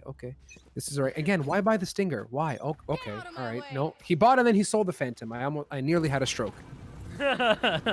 Listen, Strive, they just live to put you in a position where you have to do a double take or a triple take. That's the goal. And that's a nice little updraft frag from Bandito with the Blade Storm. And that opens things up. That slurp through the smoke, if he had hit that first one, could have been perfect. Bandito with 3. The Blade Storm doing everything. And in fact, Spike recovery planted. of some weaponry, though. Now Bandito gets spotted out, so they know exactly where he is. One more Blade committed, but we'll see. Is he able to get out of this positioning? Yes, he is. 3 on 2 in the favor of the offense. I absolutely love the Jet, nimbleness of the Jet plays, how you can just tap, get in and out, smoke, get away. That's what makes it so diverse and such a great person to watch play. And as I'm blabbing on, Papa and Hyrule do some work through that, Match point. shall I say, Omen smoke and cleaning it up. One more round to bring it home. Vincent, I think it's going to happen. I think we're going to see a dub here, but you know what? Fourth Estate's been putting up such a good battle. Part of me wants them to keep clawing. Obviously I want them to keep clawing, but I think they can bring it back, I mean, they do have cash in the bank, so it's a little bit on the shoddy side, but it's enough, right? You do have one SMG that's Spectre pulled out for Banana Phone, but otherwise pretty healthy purchases nonetheless. But yeah, I think that we might be seeing the end of days here for Fourth Estate, but we'll see. They've taken out the Clippers. They're starting to neaten up the property. So we'll see if they can continue as I, continue to play out that long, drawn-out metaphor. Carno, though, he's continuing to get frags, opening these up. And picks up the 1 and the teleport coming through. Banana Phone, no, Bandito just caught with his pants down. Not really going to be able to pick anything up off the back of that gun, not even out. So here we are. It's another round that's looking good here for Team 07. This is 110% doable. I believe that Fourth Estate can make this happen here. They just got to play together and hold the angles as the execution comes through. Let's see what they can do. Amcat, 1 for himself in the back pocket, taking on Carno. 2nd for Amcat, making that Reyna drip, cleaning it up. What are they going to make of this as they are on the defuse, pushing out of sight here? He gets caught out. The blind is there, though. It is behind him. Papa Cole going to take one versus one. He's lit. Banana Phone, you got to do something here, my guy. Are you going to take the second half? No, Papa Cole. Patience. Wisdom. Well played for Team 07. Wow. What a setup there from Team 07. That late flank from Zyme to really, honestly, clutch that out. Without that frag, I don't think that's a victory, but, it probably was just a matter of time sitting at match point. I did it up 13-5 end of the day on Haven. Like solid look overall, but just wasn't quite enough for Fourth Estate to bring it over the line. So staying fortunately winless in this. But I will say that Team 07 definitely giving me some confidence. I'm gonna be on the lookout from them moving forward because they, like I said, beaten Griffin Gaming on in the first round, and now Fourth Estate in the second in dominant fashion. It certainly gives me a shot in the arm, thinking, hey, maybe I should be paying attention to these guys. Maybe I should know their names. Maybe, and honestly, we've had a lot of returning teams, like you said, and thus far, Team 07 has shown their dominance. Mind you, we are still kind of, I would say, early levels. We're working our way up to tier guys in the brackets, as you know. BO1s up until grand finals, which are going to be BO3s. So, yeah, you and me both, Vincent. I'm going to have my eyes peeled for Team 07. I'm going to remember this one for tonight because having the pleasure to watch them, they definitely know how to land shots. They know how to execute as a team, and they've been able to exploit Fourth Estate on Haven really well. So, are we going to see more of them and more on this map? Probably. I'm looking forward to it. I hope you guys are looking forward to this too. And there's a lot more matches to come.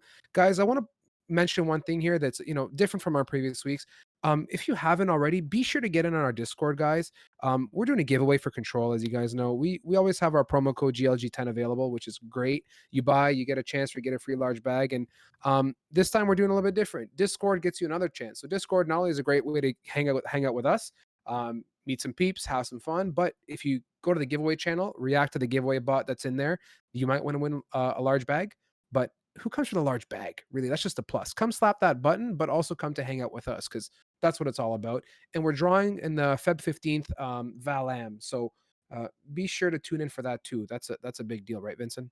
Yeah, it certainly is. I mean, I have been hitting the drum on the Valley, man. It's such a fun time. Gonna have maybe I would say a step up in competition, right for that thing. For qualifiers going into a Definitely. large main event, $2,000 on the line. Man, that's a lot of cash, right?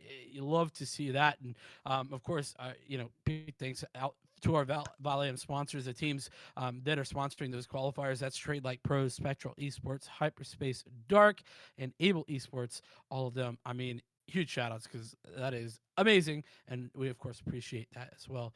But we are going to be getting some more Valorant action here shortly, but we're going to take a little bit of break. I want you guys to go get your snacks, pick up your popcorn, maybe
Spike planted.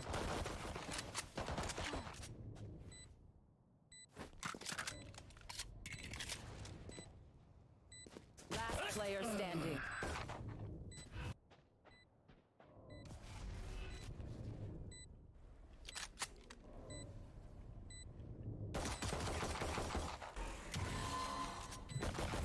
Cutting their vision.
For you.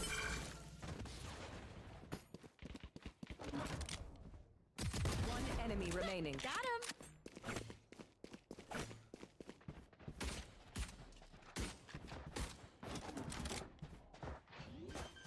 Flawless.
we cast and play here.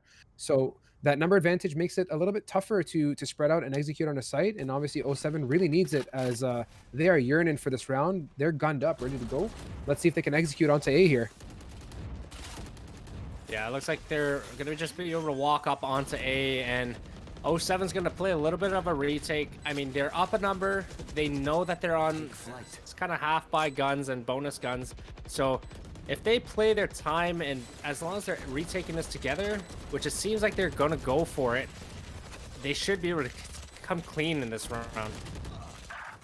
That they should. 3v3 numbers evened out as one more taken out on SML. 2 versus 2, 1 up. It's up to Carno here in a 1v1 situation. Can he get him? Yes, he does! He connects on Timber, getting that much needed round for Team 07. We needed that, unless 07 needed that. Yeah, that was a good round by SML for sure. I mean, them being on a bonus and able to take them all the way down to one player and almost winning the round. The economy for 07 isn't looking good despite winning that round. So with SML being able to full buy here, they should most likely be able to take this round. Keyword should endless. Let's hope that does come to fruition as they work their way into round 4. So far, strong showing. Similar start off to what we saw in our last game, guys, with 07, but I'm looking forward to seeing if SML, obviously here, guys, we're in moving up the brackets. Competition's getting tighter, so 07 cannot expect to stomp. And Kuya gonna connect the headshot onto Papa Cole, gonna take him out for an early pick as they're gonna work their way onto A like rocket ships. Oh, Dusty able to take out Zyme on the flank, and I mean, this site is completely wide open with Benito being taken out last minute. Karnox and their Omen is just left to retake this site in a 2v4 situation, which money is already hurting for them. Yeah, the finances are definitely not looking too good as Dusty is jumping. He's a bursting. He's trying to make it happen, but Carno's like, no, not today, man. I'm just going to marathon out of here. He's going to go hide somewhere in the depths of B and C and wait for that spike to kaboom his way out. Timber's just gonna check to make sure that they're not trying to ninja defuse here. Karnox already pushing down long C, or actually looking to set up some more trips. But I mean, this is the type of round SML needed to win, and nearly flawlessly, because economy-wise, they were up. They knew they were on a light buy or a force.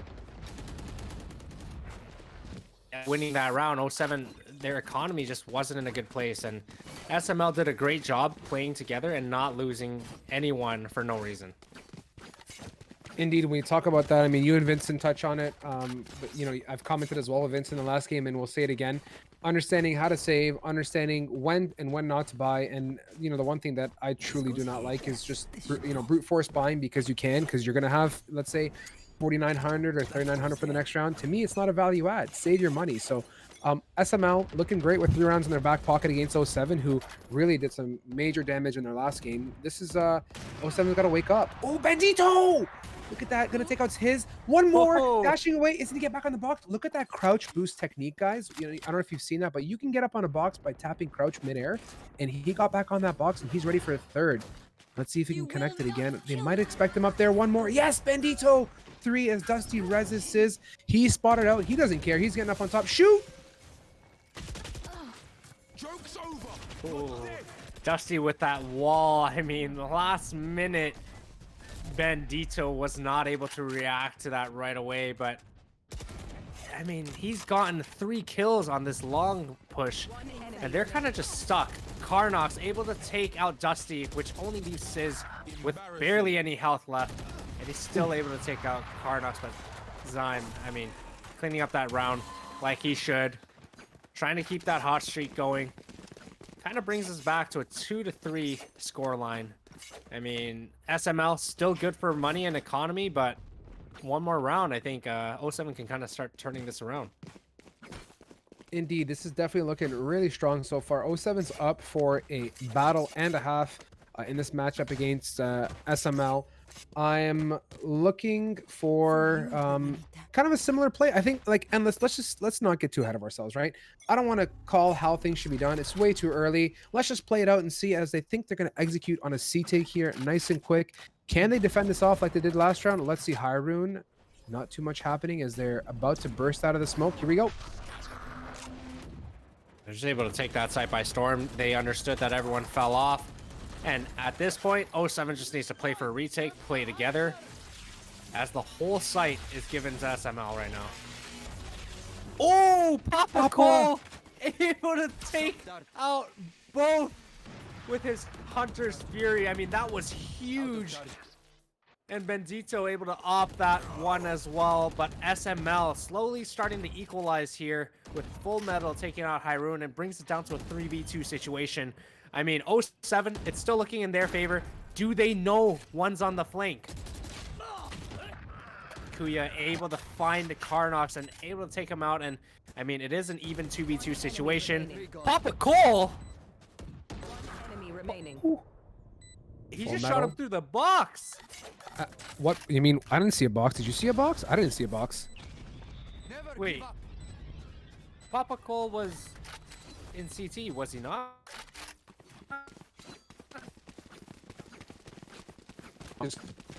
Through step.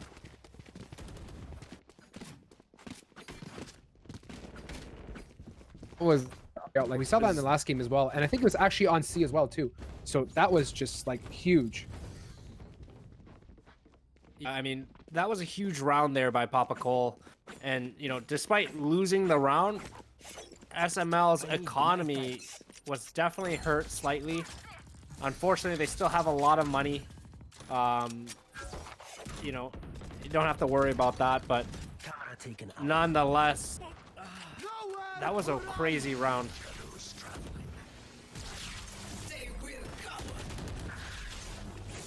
Kuya making the connection onto Zyme as the Hunter's Fury coming out from the counter team, and numbers looking strong for SL. I think get a side here very, very much easily as they're on side. Hyrule stuck in the slow, getting one onto Dusty, and looking strong. SML needs to connect us. No! Full Metal gonna take out one more, and not looking too good for 07. Yeah, SML was able to take full advantage of that round, and it brings it to a commanding 2-5 lead right now.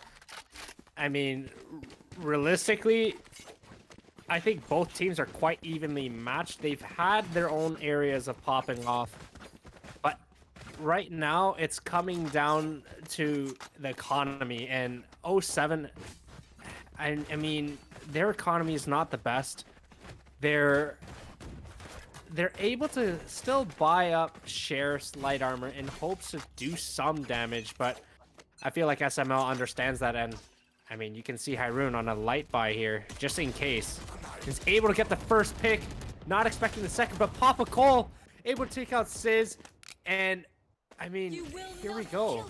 SML, they have a full C site with only one person, but Zyme on this flank. Full Metal able to drone this out, but won't catch him! And Zyme able to take out Full Metal with this massive flank, but unable to connect to the next. And it brings it to a 2v3 situation that is highly favored. Enemy remaining. Karnox able to take him out, and it's a 2v1. This was a great eco. It really was a great eco, endless. Oh, Bandito, there you go, my guy, connecting it at last. Zyme connected that flank. Part of me is like, should he have kept pushing? Could he have waited a little bit and then collapsed with his team onto the site? You know, that may have been more effective, and we're definitely not seeing Zyme showing up here. 4 and 7, coming off a massive stomp on the last game. I want to see more of that, you know, but hey, all in all, SML, you know, putting up a fight. They're making 07 work for it, and so far looking really, really good on the attacker side. Yeah, and it's that back and forth right now, and SML, two of their players are somewhat hurting on the economy. Able to still buy, one might be pistoling, but Kuya with the knives out. I mean, this is going to be a crucial round for him to kind of control this round, but nonetheless, it looks like they're all grouped together. They're ready to take a site, and it's about whether or not they can hold it. I think they can. Is Full Metal gonna whip out his sketchbook here and do some quick math and see if he can connect this, what I presume to be recon dart. Let's see what they do here as they're setting up for the A collapse here, Endless. Waiting patiently, taking the clock down. Kuya, knives out, sitting in the smoke. Here comes the run it back. And here is the execute as they're going to get the A site. What are they going to make of here? Zyme posted up, gets one. Carno 1, Carno 2, Carno 3. No, Sizz trading him out. And they are all over site. Hopefully, no, Zyme. Zyme is just landing. Whenever Zyme lands a shot, he lands that shot endless. I love it. Zyme and Carno essentially told everyone, A site is not for anyone's taking. It's our site. Go somewhere else, because you're not getting this business. Not today, Sonny boy. And they locked that sucker down. 4-5 here, guys. SML has obviously on attacker side, it's respectable endless to have 5 rounds. It's a great way to go out, but we're hoping that they can clean up maybe another 3 more, make it an 8-4 half. It would be very nice of them to do so, but you know what? This map is obviously panning out a lot different. This match is panning out different than the last game 07 played. Just goes to show you guys, it's not always as sided as you think it is, or one match doesn't necessarily translate to another.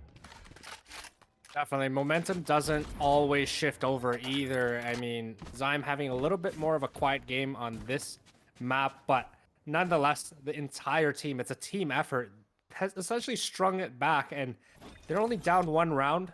I would say Haven being a map it is, having 3 sites, it's more of that attacker side. So having 4 rounds already, it is already quite respectable, and I have a feeling 07 is going to be able to string along more rounds than that, and maybe even bring it to a 6-6 half. 6-6 half would be really good.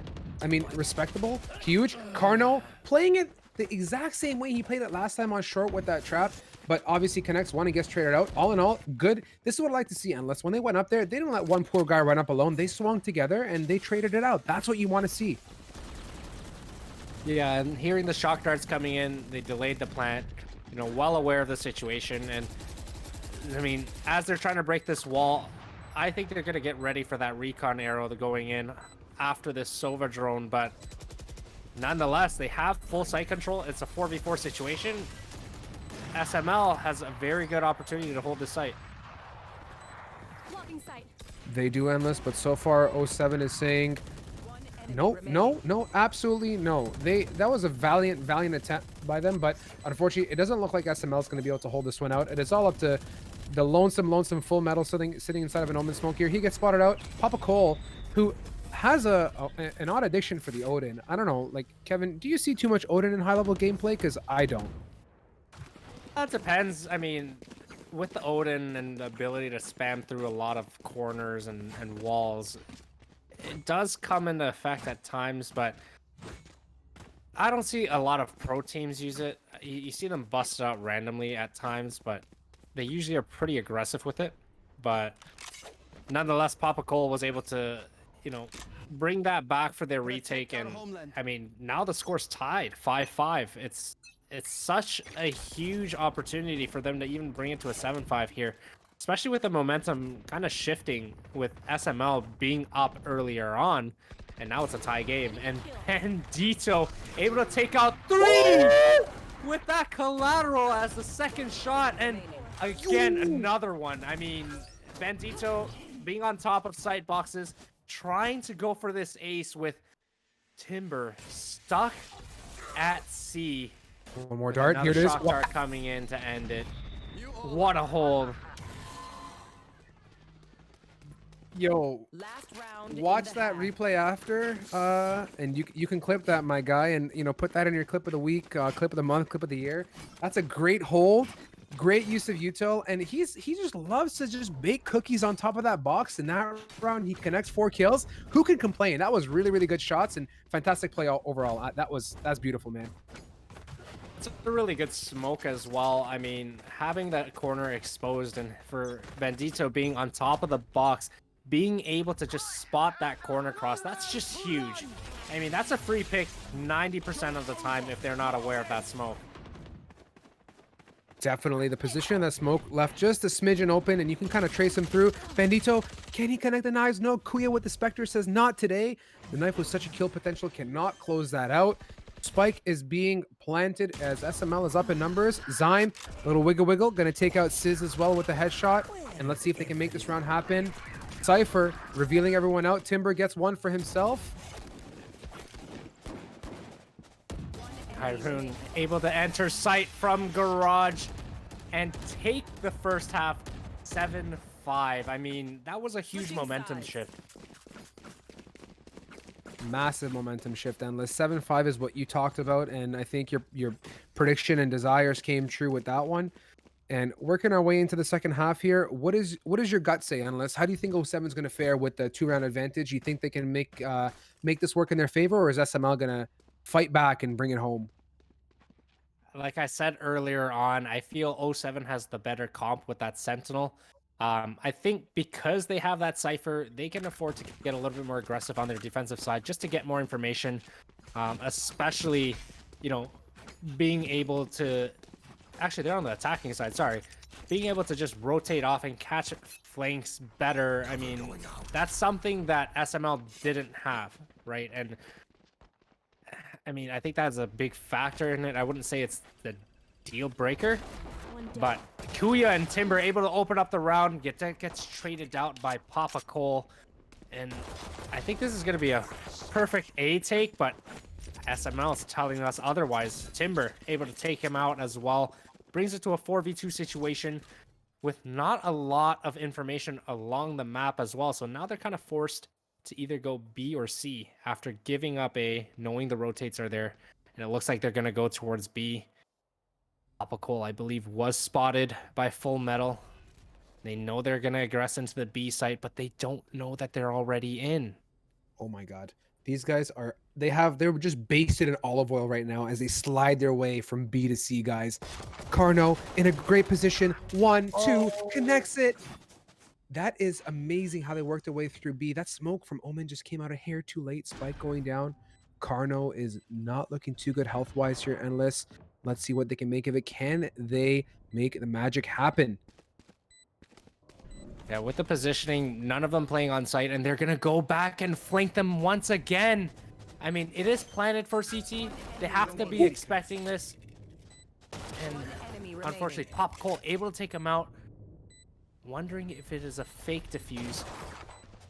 Oh, and unfortunately able to fall off and get Timber as he's falling off. What a play. I think that's just outclassed right there. Outclass. Papa Cole, you whip your mouse back and forth, my guy. That is a clutch for the dub. 8-5, 07. I thought SML would have the opportunity to bring that back at least the one round, but obviously not so much. That was just really good play. I mean, the decision to go on the flank, great, but health-wise didn't work out, but it doesn't matter. Papa Cole had what, like 12 HP, and he made that work. This could be, I think, another very strong round here for 07 Endless. Yeah, 07 has just been showing that late rounds, they're able to take back control despite the situation. And I mean, they were down, correct me if I'm wrong, 1-3 or 4-1 or 1-4 at some point, and they came back and now are leading 8-5. They've got to definitely be feeling confident about themselves. 1,000,000% Endless. And, you know, as we're going on here, trades coming out, looking like they're defending the garage take, not letting them in. Gonna pick up that Spectre and most likely back off indeed as Omen is there. Zyme, one onto Sizz, who's hugging that left corner with the Bulldog. Kuya, can you get him off guard? You probably can today, son. Yes, he does. Connects the headshot. Great job catching him off guard and yanking that Bulldog away. Number advantage evened up. And let's see what they can do. Are they going to commit to the B plant, or are they going to grease their way over to the A, as I'd always say? Oh, I don't think they were expecting Timber to be there, but doesn't matter.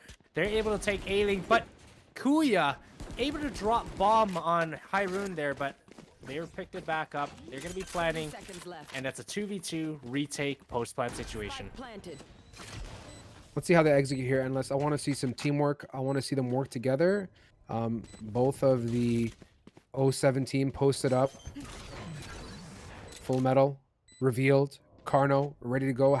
Looks like his camera available. Checking it. Tapping it. Kuya gonna be met with some Bandito resistance in a moment here, potentially.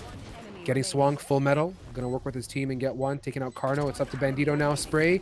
He knows where the last player is. Endless. Is it his round? Let's see. Yeah, I think Bandito had that round, especially with the health on Kuya there. But nonetheless, it was a good save round by SML. They were able to get a good amount of value, and now it's going to be basically a gun round back and forth to battle it out for the 10th round potentially for 07.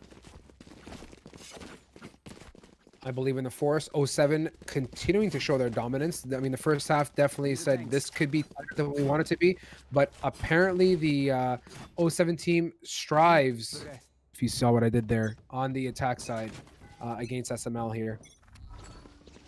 Yeah, it seems as if their confidence currently is endless, but, you know, as you're saying, they're striving for that round, that 6th round, trying to get some garage control.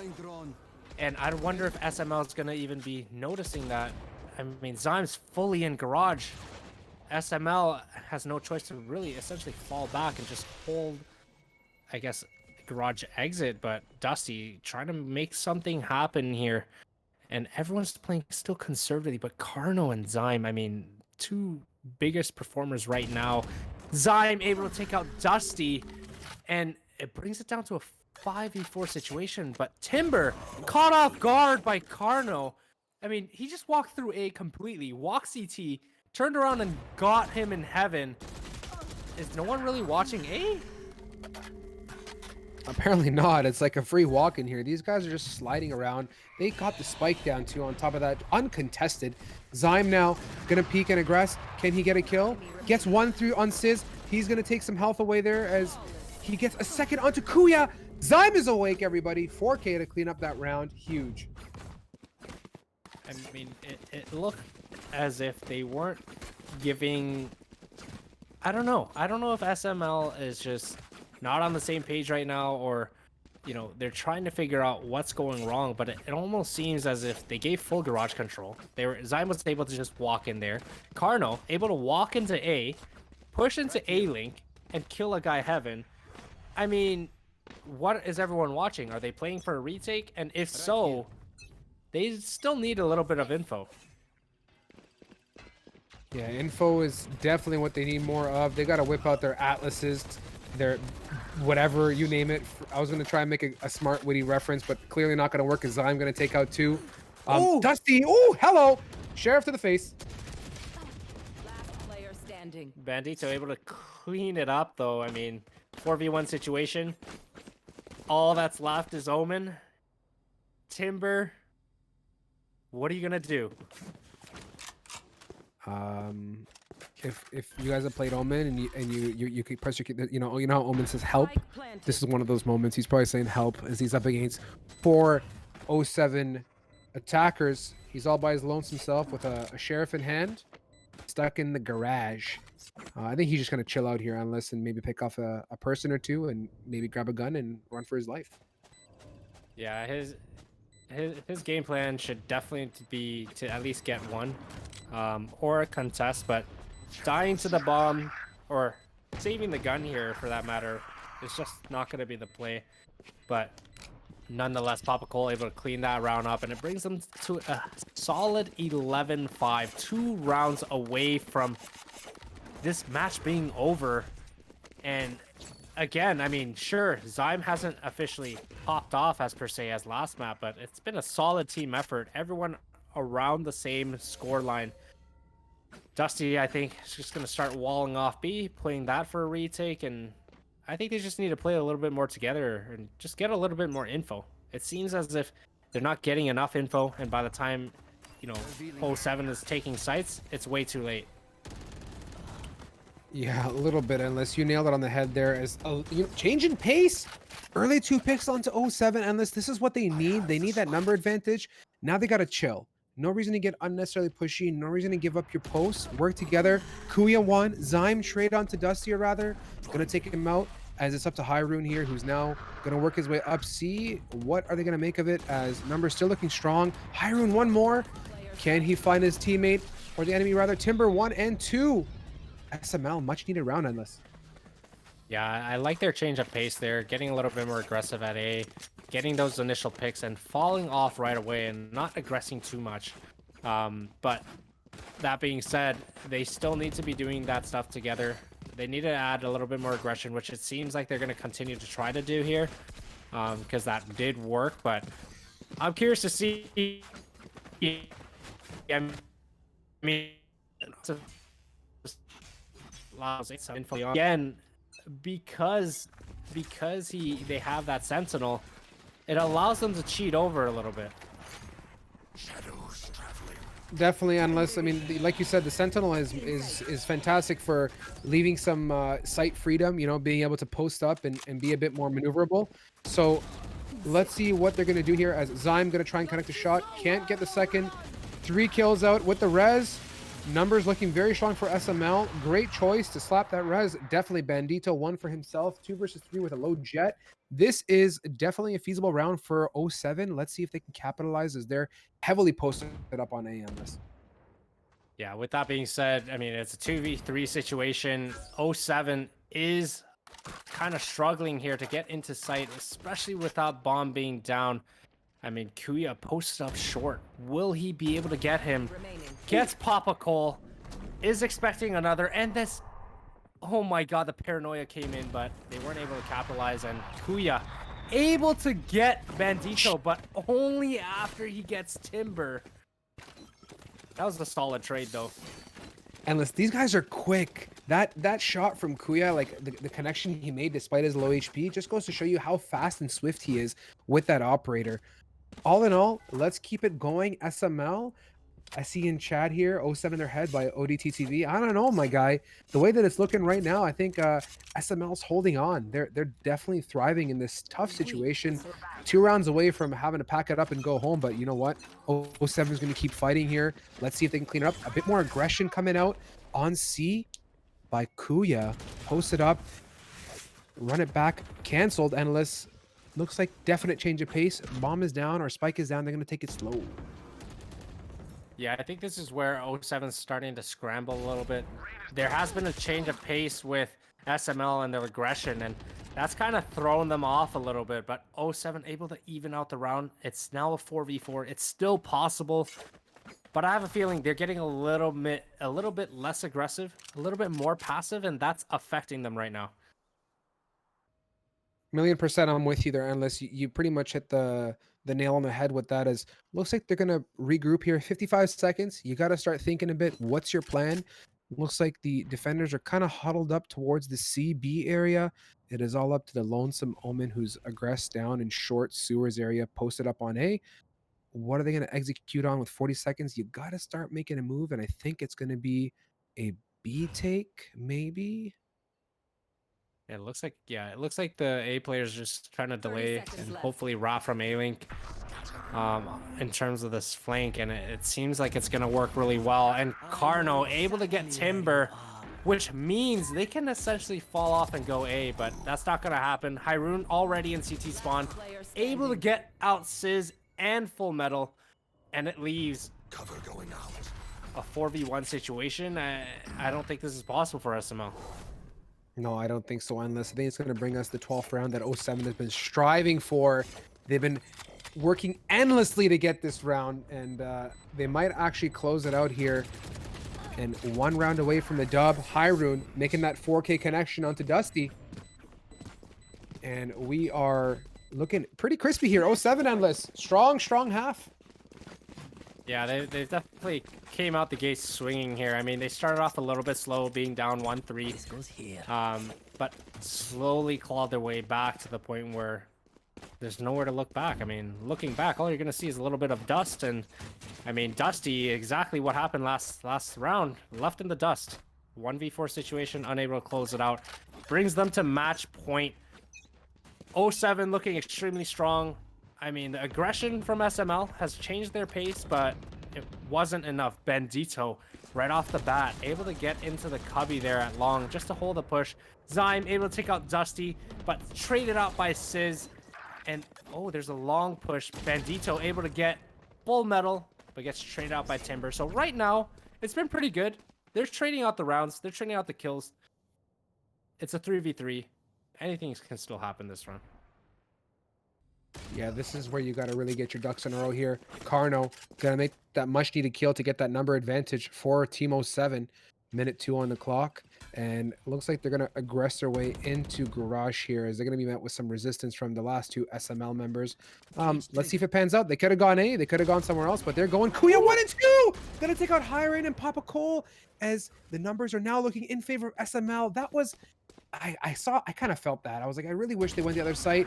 Can Carno make it happen? Teamwork makes the dream work. Carno, rush cam, gonna dump it, swing. Gun still not out as Timber takes him out. And they are hanging on. Kuya putting in some thick work for his team there.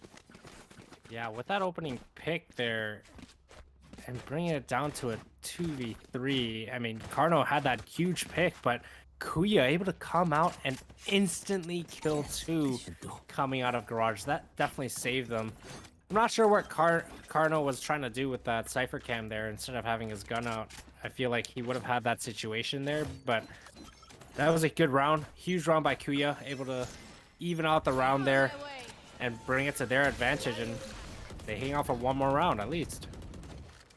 That they are hanging him by a thin thread as Sid's going to take out Carno Zyme to trade that out with the head clap for himself. They are heavily aggressing here as Full Metal going to assert his dominance on long. Going to take that kill and even it out now. Numbers looking good. Hyrule going to take Kuya out. Bandito dash and smoke to protect himself. He's going to try and get away. Full Metal grabbing the orb. Here's the Huntress Fury available for Full Metal now. He has to make this thing work for him. Let's see if he gets in position to hopefully use that Huntress Fury on the C site. Cover going out. No charges. Yeah, with that being said, he is relatively low, so I mean, 07 still has a slight advantage, especially with this post plant here. But SML, I mean, I'm not sure if they're going to be able to win this round back. It looks like 07's quite set up.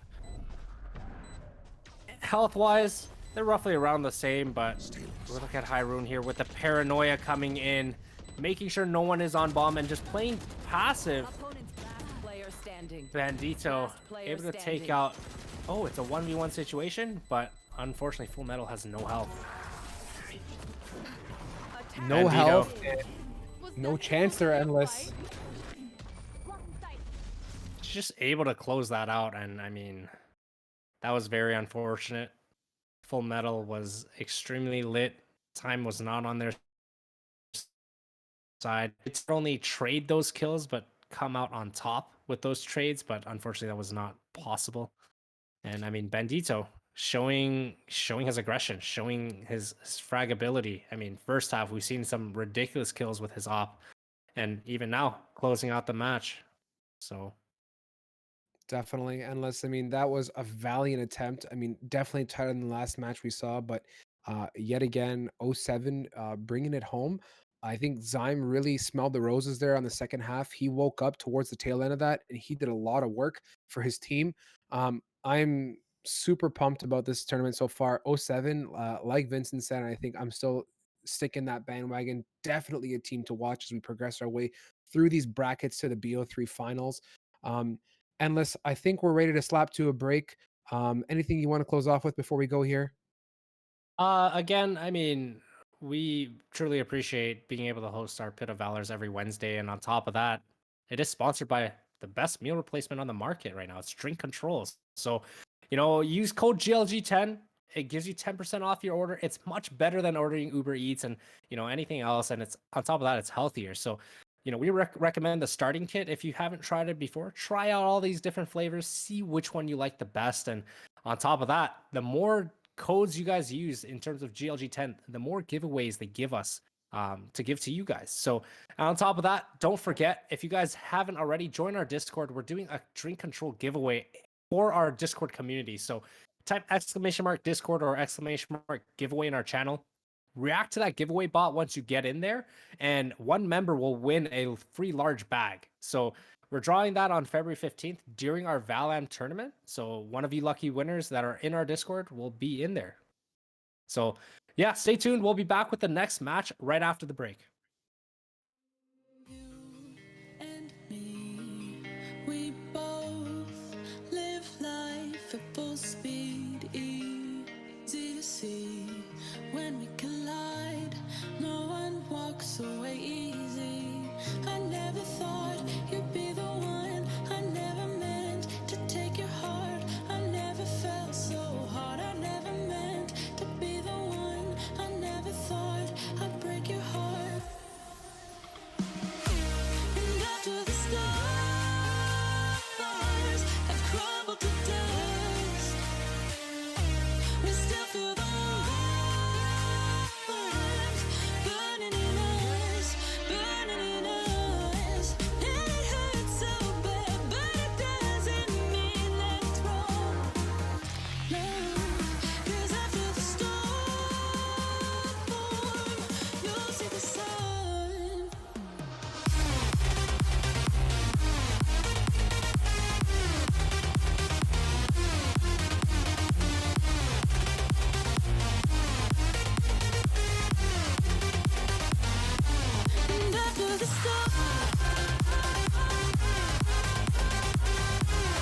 I didn't think we could fall in love.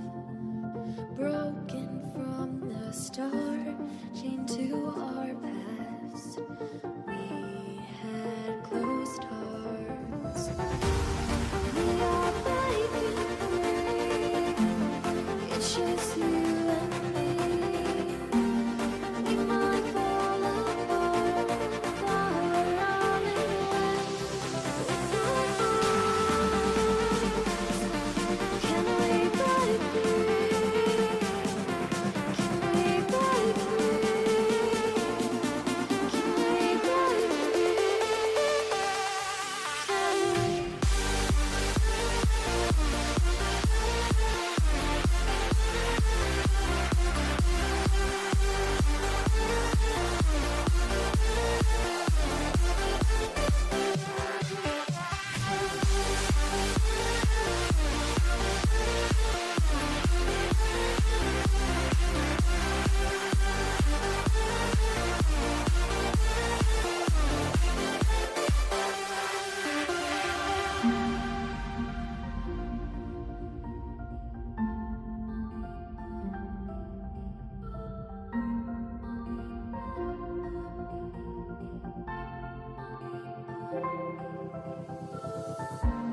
They were blinded, tried to deny us.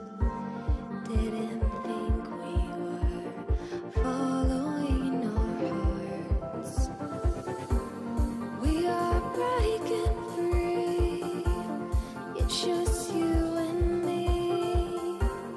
We might fall apart, but we're running away with our hearts. Can we break free? Can we break free? Can we break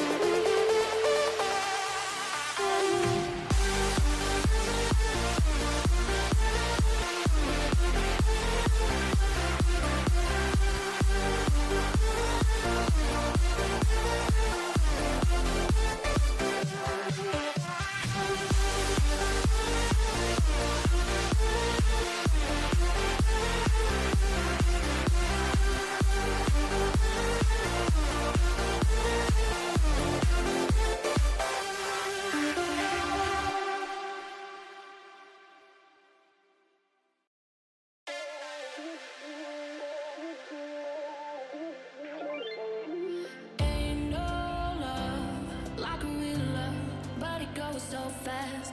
All tied up like a captive. I'm on to you. Used to pay to my love life, standing on rainbows, playing it cool.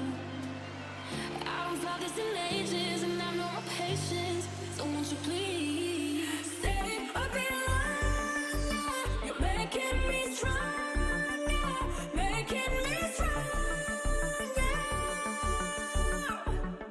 Stay a bit longer. You're making me stronger, making me stronger.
for you. Oh, I regret for losing the one who loved me, for who I can't go back to. Walking through all the dust, memories and frame, a past we simply let fade. Oh, but I don't close the door, waiting a chance for when we'll be back again. You make me feel so crazy, still in love with you. You make me feel amazing when I'm next to you. You make me feel so crazy, my heart breaks for you. Can't help but knowing that I'm still in love with you. You make me feel so.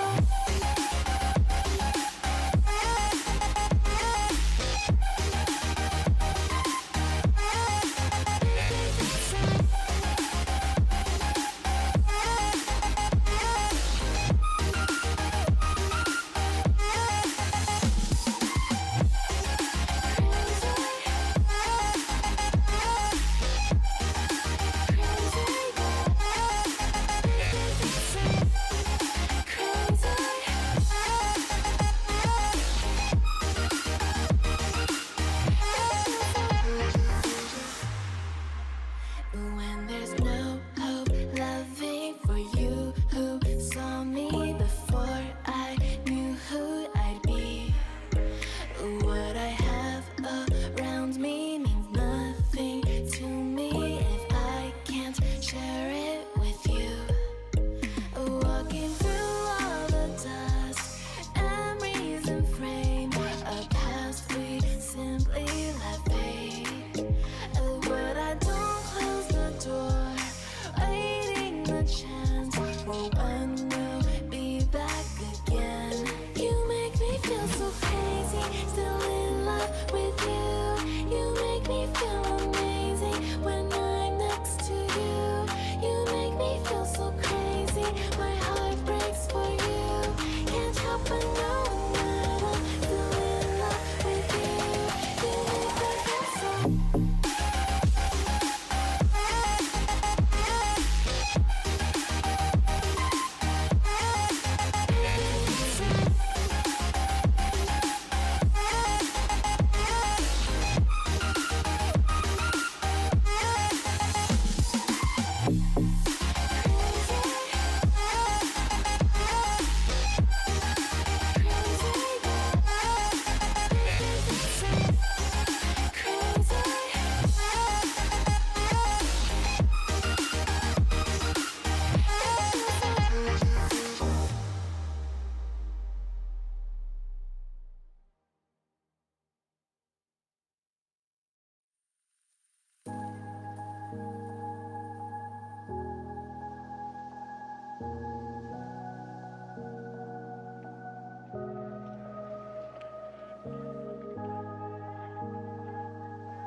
Run free and dive into the sky.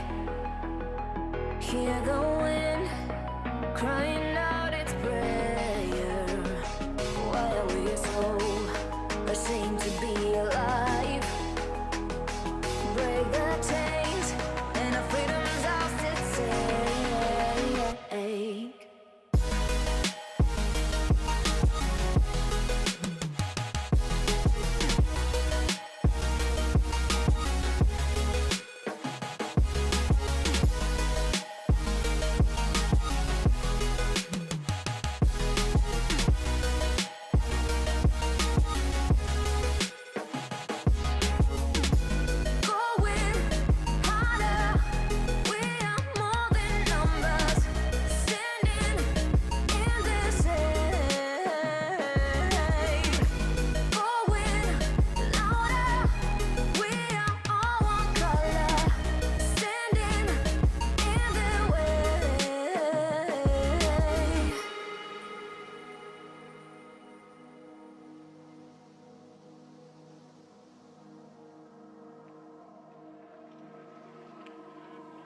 Don't look behind your back.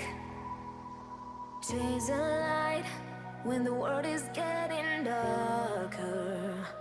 I have a dream where love's the only side. So take my hand, join the army of the shadows.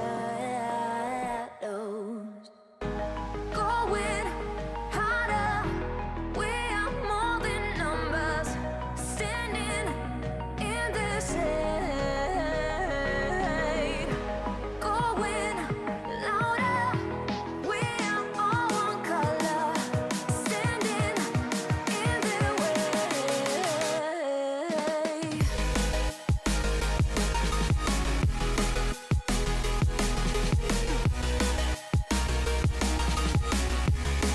Join the army of the shadow. Join the army of the shadow. Join the army of the shadow.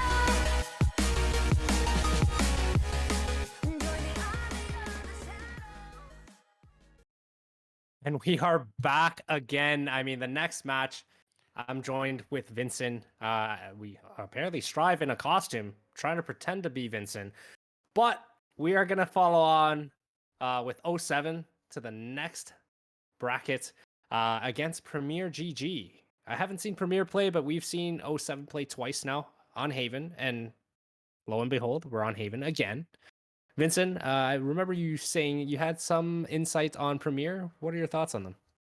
Yeah, I think Premier a pretty solid roster. That said, they're kind of in this position that I like to call the tier 2, tier 3 elo hell of Valorant, where they kind of are able to take some maps off of the solidly tier 2 teams, but not quite good enough, I don't think, to consistently hit that beat every single go around. Recently saw them play in the Tactical Banditries compete qualifier 2, I believe, and so they played pretty well there, but they ended up losing out at the end of the day. So not quite what you wanted to see. And they also played a couple weeks ago in VCS, but ended up going down to Soupy and Friends, which is really solid squad, and Ghoul F8, who's actually a prior winner of Pit of Valor. I think 3 weeks ago at this point, maybe 4. I don't know. It's hard to keep them all straight, but definitely a prior winner. So not really able to make things happen. So like I said, kind of in that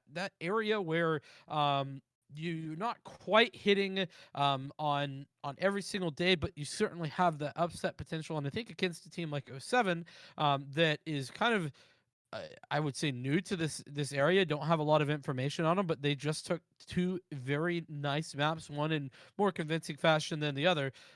This is certainly a winnable game for both teams, so I'm excited to see what they can bring, and particularly Kev on the side of Premier. I don't know who's in. There is a pretty large roster available for Premier on Battlefy, so I think we could be seeing this go either way. Yeah, and definitely. And we've seen Premier in the previous game actually take out the last week's winner, SDK. So, I mean, it was a 13-9 score line. The game was still relatively close. I think, I mean, having not watched it, I think with a score that close, the games could have gone either way. It came down to the little plays and big plays that they made. So, overall, I mean, I'm excited to see what Premier has to offer against 07. We know 07's quite strong on Haven already. I mean, we've seen them twice on it again, and they've won both matches. So I'm interested to see, does Premier get a little bit more aggressive than 07 was used to? Because the last game, we were actually seeing them aggress a little bit more against 07. And when they started to aggress a little bit more, 07 kind of scrambled, right? They weren't 100% sure, like, oh, what's actually going on, right? And the Smile Factory, I mean, they done really well. I'd say SML did really well in those rounds when they got that aggression going. 07 really had to sit back and think, okay, what's not going, what's not working, and you can see that their aggression slowed down as well. They started to play a little bit more passive, a little bit more scared, especially losing 2 people early on in the round when SML started aggressing. Yeah. And I'm curious to kind of see moving into this game, what Team Seven kind of do with that information, that knowledge that they've gained over the last couple of maps. I will say a little bit of a questionable decision from my perspective for Premier to just uh, allow for Haven to go through yet again. I mean, even if it is your a good map for you, I kind of feel like clearly oh 07's hot on this map right now, and to just walk in and let them have it, maybe a bit of a mistake, but we'll see. I mean, maybe we'll see a very aggressive Premier GG roster come through, and that could be the nail in the coffin for oh 07's run through this bracket. But we are into the picks, and what we're seeing from oh 07 is something we've seen fairly often. I mean, this is kind of a consistent composition, granted same map, so I don't know that we would really be expecting to see much of something different. Though something that is different than what we've seen in the last couple of Haven maps is pink onto this Killjoy, which I actually do very much like. And of course, I was mentioning Kev on the Jet, a player that you need to be looking out for. A very, very solid player who can pop off at any moment. So be on the lookout for that, and the matchup against Bandito, who's been having a fairly good day overall on the Jet opping in general. Yeah, and I don't know if that is the same Kev that I played with in Counter-Strike. I mean, if it is, I 100% agree with you. That's a player to watch essentially for them. And, oh 07 has to be a little bit more, aggressive or passive against him, depending on where he's playing and how aggressive he's able to get. But starting off on the defensive side, we have oh 07 again, and Premier starting off on the attacking. Again, comps are pretty even. You'd have that Reyna and Phoenix difference, and aside from that, I mean, it's the battle between the two Sentinels in Cypher and Killjoy. So everything else is exactly the same, both running Omen. I think they were watching our streams last week because a lot of people were still picking Brimstone, but it looks like Omen has won the battle.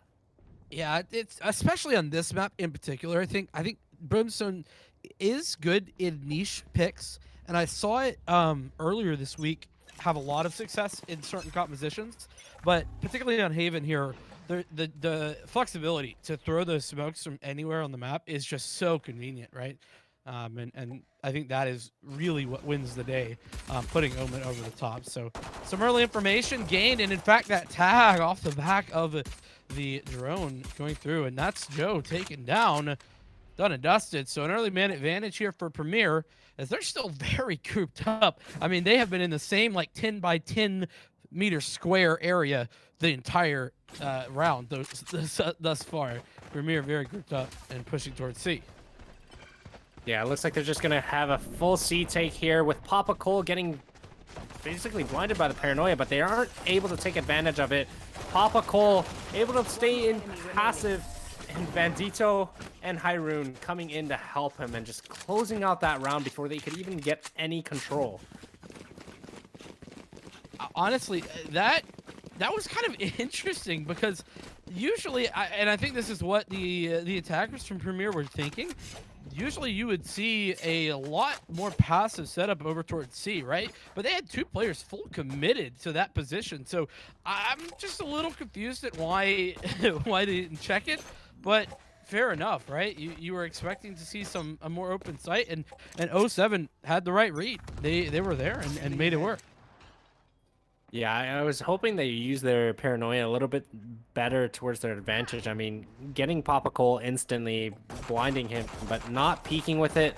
Only having one person take sight by himself, and Zyme able to even out the round. Well, actually get an advantage here, especially being down one person on the attack side. It's super tough to start taking the site, especially while you're saving. And I mean, Carno here able to take out Ty Guy as well, and this just looks like it's going to be a solid round for 07 to hold.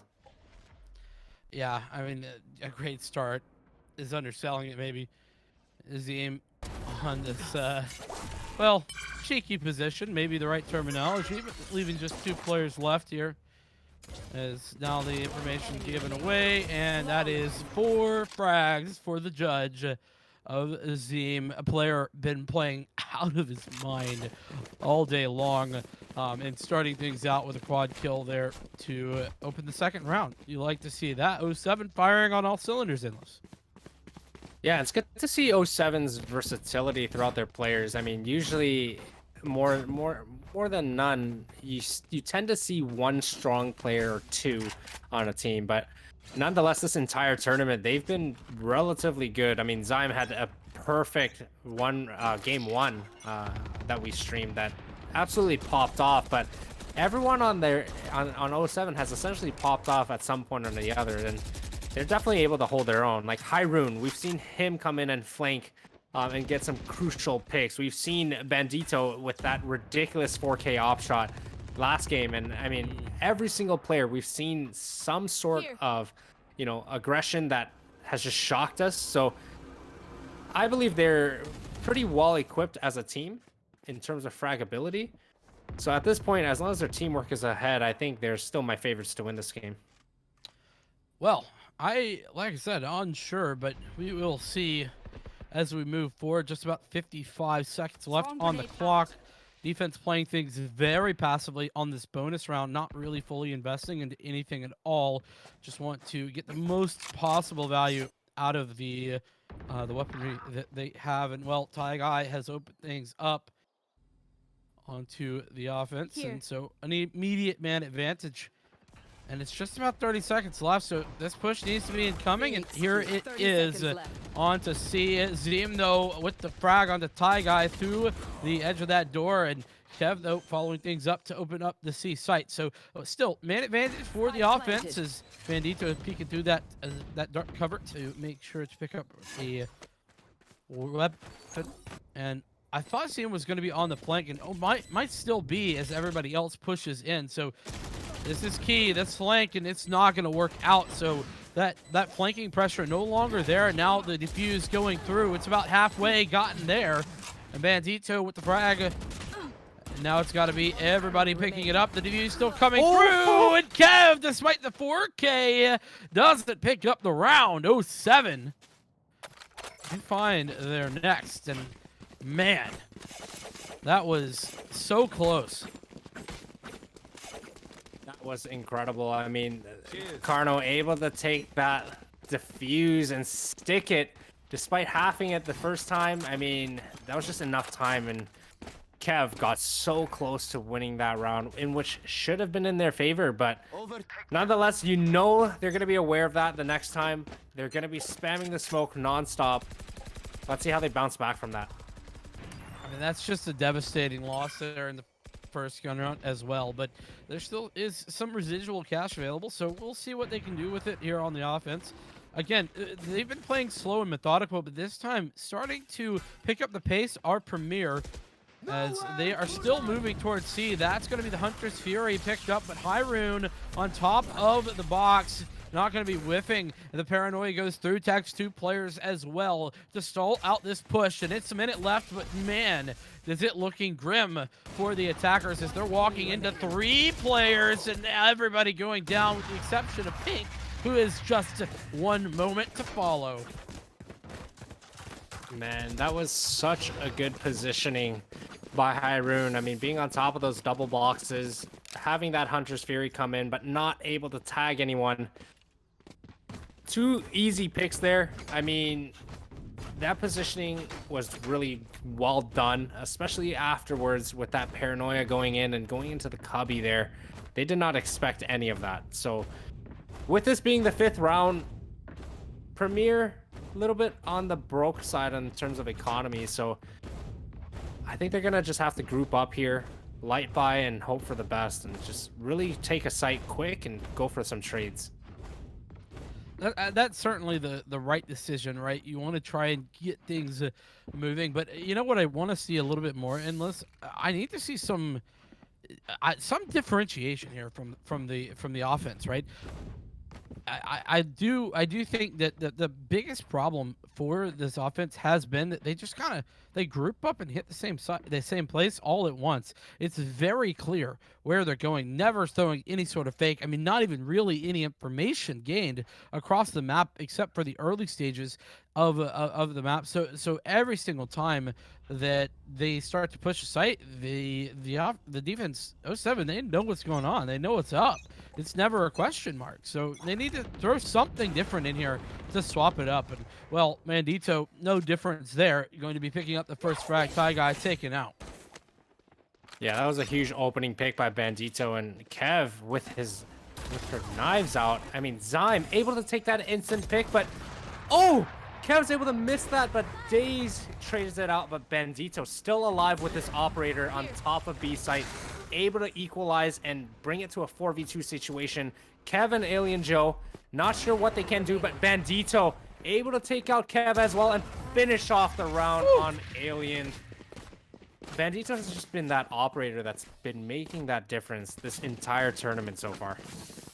You know, and that's the kind of round where you just want to keep the offense at bay. You want to keep them long range because they obviously have those short range weapons that could be devastating once you get up close and personal. So, you know, that's exactly what you wanted to have happen. The operator taking control. And so now we move into the second real gun round. Operator on board for Kev, who, like I said, a player to look out for. So let's just take a look at that and see what can happen. But Pop. Cole, I mean, can put in work. Papa Cole, I mean, trying to shoot through double doors in garage, makes his presence known. But Kev, like you said, with that operator, able to take out Zyme and brings it to a 5v4 situation. They're gonna be able to enter B site as they're playing a retake for 07, and this is good control. Bandito able to take out that run it back finally, and bombs down. They're able to hold this retake, but Carno on this flank, they don't know. I don't even think they're going to be expecting him. This time is crucial. Oh, just caught out, but it doesn't matter. The frag's still good for one. It's going to be traded, though, so it's not ideal, as Bandito has pulled out that Blade Storm. Can be quite effective with it. Forces one out. That's the right click. Good for one onto the opposing jet, but Ty Guy through the dark cover, making things difficult, and Bandito finds one more, but those blades are not quite enough. First round taken for Premier GG as we move into round number 7, Endless. Yeah, and sometimes all it takes is them to get on the scoreboard, and once they get that one initial round, the snowball could essentially keep on rolling. I mean, if only this was Icebox, they'd be able to build snowmen in any minute now. It's true. Though, I do hear there's a lot of ice there, not so much snow. So maybe it would have been a little bit more difficult. Nonetheless, True. we get into round 7. Sorry for that. That was a bad joke, man. And Bandito trying to play aggressive over here. I like how Bandito's swapping up the position, just kind of trying to get the information. And oh, what a jump peek! Gets the information and lines up the shot. Pink taken down without even a chance to return fire. And now that's exactly what you want to see from your operator player, just where it exists, making space and creating opening frags. It's just amazing. Yeah, them being able to open up the round like that, Bandito, again, being that difference maker with that operator. And that's what I like to see, especially on the defensive side. Generally, when you see operators, even in Counter-Strike, people didn't know how to play aggressive with it. And, you know, using that operator like it's a Vandal or a Phantom, that's the way, you know, greasy positions, catch people off guard, and Carno pushing through this different out of there to watch. And now, I mean, it's a 3v1 situation. Bandito's still alive. I would be scared. Ooh. Well, I mean, scared indeed. You know, I said this was maybe going to be a close game, but I mean, this is Premier right now not doing so well at 07, making a liar out of me. 6-1, the scoreline already as we move forward. this defensive side has just been unstoppable, and I really put it down to Premier. Just their offense has been one-dimensional at best. It's just been hit a site, be there, that's it. It's nothing, no fakes, no information gathering, no nothing happening for Premier, and they need to make some adjustments because this sure as heck ain't working for them right now. Definitely, and I'm curious to see what they were doing to beat SDK, but whatever they did, that's what they need to keep doing here. As you know, 07 isn't a team that you could just roll over without being prepared, and it seems as if they need to start faking, like you were saying, instead of being so one-dimensional. You know, constantly committing to every site that they're entering, and I mean, they're getting good positioning. Kev able to dash in, get full control of site, and now they're forced to do a retake. But again, look at the situation. People are falling one by one, and instantly, just like that, it's a 5v2 situation, which is now a 4v1, and it's a 4v0 because, I mean, what else can you expect? Yeah, I mean, every time we see Premier get onto a site, they're number one, the retakes are solid from 07, and number two, the defense of that site just not ideal. Premier not in positions to trade frags. Like, we saw 2 opening kills going the way of 07 right there. Where's the trades, man? Like, what's happening that is not allowing for the rest of the team to show? Is it ego peaks? Like, what are we seeing? I couldn't catch exactly what happened, but it certainly was mistakes happening there for Premier. So they definitely need to make a step up here, and this is kind of do or die time. You know, this round number 9 is where I think you need to start taking a couple. Otherwise, you're going to be in a position where the comeback is not undoable, but certainly difficult. Definitely, and like just like that, I mean, 2 opening picks on the side of 07. Bandito still alive, and I mean, PMR able to get Daze into garage and even it up a little bit, and oh my god, Daze able to take out Bandito as well. Does he know Hyrule is there? Does Hyrule know that they're still in garage and they're not pushing C? Yep, they just heard the drop, but it looks as if bomb is still down, back spawn, so they're not going to be committing to anything just yet. I mean, Zyme in a good positioning here, being in mid cubby, but gets spotted by Pink. What a shot! I mean, this is a very, very winnable round. I mean, despite them being low health and somewhat on the shorter side of time, they're able to lurk into B here. And Carno taking out Daze finally, but Daze getting traded out by Pink, and it's a 2v1 situation. Hyrune's on the flank. I don't think any of them know. Joe might be able to suss this out, and now definitely aware that alarm bot giving away all the information. And I mean, this is certainly the weapon. Well, maybe not. Bullet hose is available, doesn't want to take that one, so swinging now into 2, but it's a great crossfire set up perfectly. A thrifty round victory, and here we go. Could be the ticket for a comeback, as it is the second round. Premier GG. Yeah, Daze really opened up that round by getting 2 crucial picks, one on Bandito and one on Zyme in garage. And I mean, after that, you got Pink that just one sheriffs him mid. I mean, that was just crazy. I mean, those opening picks were crucial. They just need to keep working it slow and then grouping up. Yeah, exactly. I mean, I don't think it was actually on purpose, but that setup where they just kind of played slow and then came back worked perfectly. But this, not so much, because that is 3 kills before 30 seconds in the round. Am I watching some ranked play right now? This looks like my ranked games. Everybody just walking in, getting fragged, and it's just 07 making the plays every which way. As it's a 3-on-2. And I mean, I don't know, Endless. What do you do here? I mean, I'm just surprised. Like, walking into C site, not clearing behind the double stack boxes, that's just odd to me, right? And just not being prepared for that. And Papa Cole able to just shock dart Pink. They have sight. Alien Joe stuck inside by himself in a 1v3 situation, and Papa Cole able to end his misery there, bring it to a commanding 8-2 lead. I think they're just looking ridiculously strong. I'm not sure if Premier is just, you know, getting tired tonight or what, but there's so many corners that they're just not checking and they're not aware. It almost seems as if they were caught off guard, like Daze that round, walking up at the C, doesn't even clear it, gets killed by Zyme, but seems as if he was shocked that he was there. Yeah, you know, I don't know what's happening, but it certainly does feel as if something's a little bit off.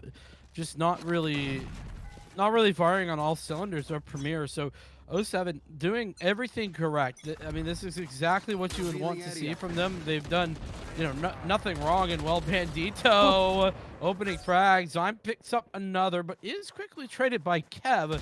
Papa Coldo in this corner is actually found out, and that's a very good find. But Bandito's yet again making the plays. Gets the right click, but not the follow-up as Kev finds the third of the round. One player sneaking out onto site for this defense. Are they going to be aware? The answer, no, especially not with the paranoia coming through from the Omen. Carno with the double kill to close things out. A ninth round now. 07 looking indomitable here, Endless.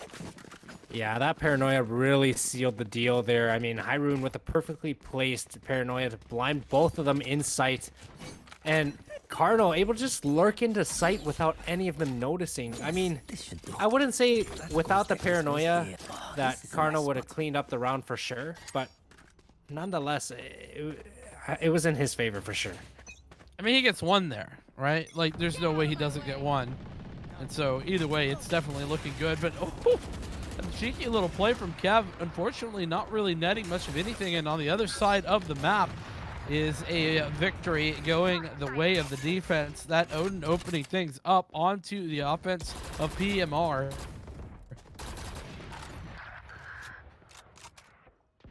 Let's see. Like this. Yep. I want that in. Blinding.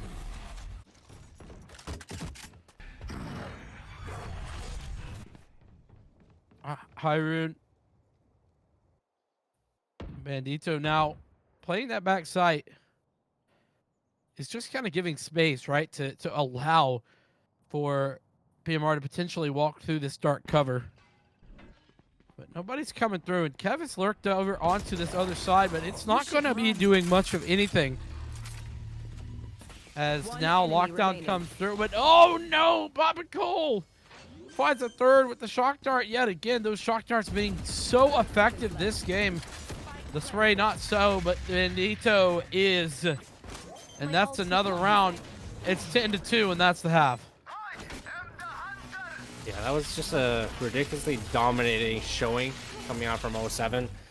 I wouldn't want to say that they're warmed up on this map, but they're warmed up on this map, having played it essentially 3 times now. And 10-2, I mean, that defensive side is just looking ridiculously strong, and PMR really needs to win this pistol to kind of claw their way slightly back into it and give them a fighting chance, because if they lose this, it might be game over. I mean, yeah, just 3 rounds, the buffer, 2 rounds to match point, and remember, it's still best of 1, so, you have a game like this, and it's, your night's done. So PMR, they are, I mean, they're in the driver's seat here. Right here. They have to make something happen, and we haven't seen that just yet. But now on the defense, we'll see what they can do. Guy trying to look for an aggressive swing over towards mid. Nobody elects to give him that for now, but then later on, the mid control is coming through. So 07 looking for maybe this B hit based on the early stages, and they're creeping up to do just that. Swing. And that instant trade, Bandito able to come in, take out Guy and dink Kev. Is he able to finish it off? He is. Bandito just dashes into sight, finishes up the kills, but Alien Joe has something to say about that. He's able to take out Hyrule and Bandito, but it's taken out by Papa Cole. It is a 2v3 situation. 07 still has that slight advantage, but I wonder if Daze can make something happen here. I mean, he's been able to make something happen the last couple of rounds, but it wasn't enough. But Pink able to lurk into sight, looking to hopefully clear A-Link, and gets Carno. And it leads it to a 2v2 situation. Last player standing. One enemy remaining. I'm not quite Papa sure Cole how it able went to down. spot that. Oh, Pink! Pink is able to clean up that round. I mean, that was good reaction time. Getting off that bomb instantly and being able to kill him. Get back on that bomb with barely any time to spare. I mean, that was a good round. Just 1.5 seconds, the difference right there between a round for 07 and what we saw Premier taking their third. So, I mean, I don't know how... Who was it who was sitting on the side? It was Daze, I believe, on the right side. I don't know how he died. I didn't think he was peaked, but he just got backed maybe through the wall. I'm not quite sure. That's why I was, like, remarking on it. I was, like, so confused. But here we go. Anti-eco round here for Premier. I think our first one of the game for Premier at the very least. And so 2 kills going their way early days. And it's 5-on-3. So exactly what you would have wanted to see for this sort of round. Premier looking solid and maybe poising to try and mount this comeback. But like we were talking about, man, it is, you know, it's a long road ahead. There's not a lot of free mistakes available to them. Just 3 rounds would give 07 the victory. Definitely, and with Bandito, oh my god, being in Cubby, faking the dash away. Alien Joe has no idea where he is. Him having that Bucky, it's a dangerous situation if they were to continue aggressing. But like we mentioned, PMR needed that pistol round. At this point, they need every round they can get to just slightly change the momentum of 07. And being up 4-2 30 here, seconds left. it's safe to say that it's their round to lose. Yeah, I mean, Last player standing. it's Bandito with the Bucky, so I mean this shouldn't be doable. But you know, Bandito. Okay, now finally Pink does deny any potential for 07 to do any shenanigans there, and so despite that, there was a slight investment, but I mean, with the kills that were gained there, plenty of cash for everybody to get a rifle out, an aggressive purchase, and honestly, if I'm PMR, do I just go for the full rifles this round? Maybe I don't know. I feel like you gotta maybe do something, or at least try and get aggressive, play close with these stingers. That's exactly the point I wanted to bring up next. Whether or not they should full buy, knowing that 07 is on a full buy. I mean, do they really have any rounds to gamble away, or should they just secure the round? But that being said, because they chose to buy up, if they do lose this round, this puts them in a terrible position for their economy. So it's a must-win round for PMR here. I would make the argument must win regardless, and oh my goodness, the pinch. One side comes the shock dart, the other bullets to the face. Not a great trade either way. Kev going to be swung by Aziem. And so now Aziem with the follow-up as well on today's must-win round, not going the way of PMR. As it's just Alien Joe who's picked up a frag, but it's not much more. 1-on-4. And it's going to be, I mean, I don't want to say impossible because it's never impossible, but, well, that explains exactly the situation. Papa Cole takes him out. And that's now round 11. 07 poised to move into match point.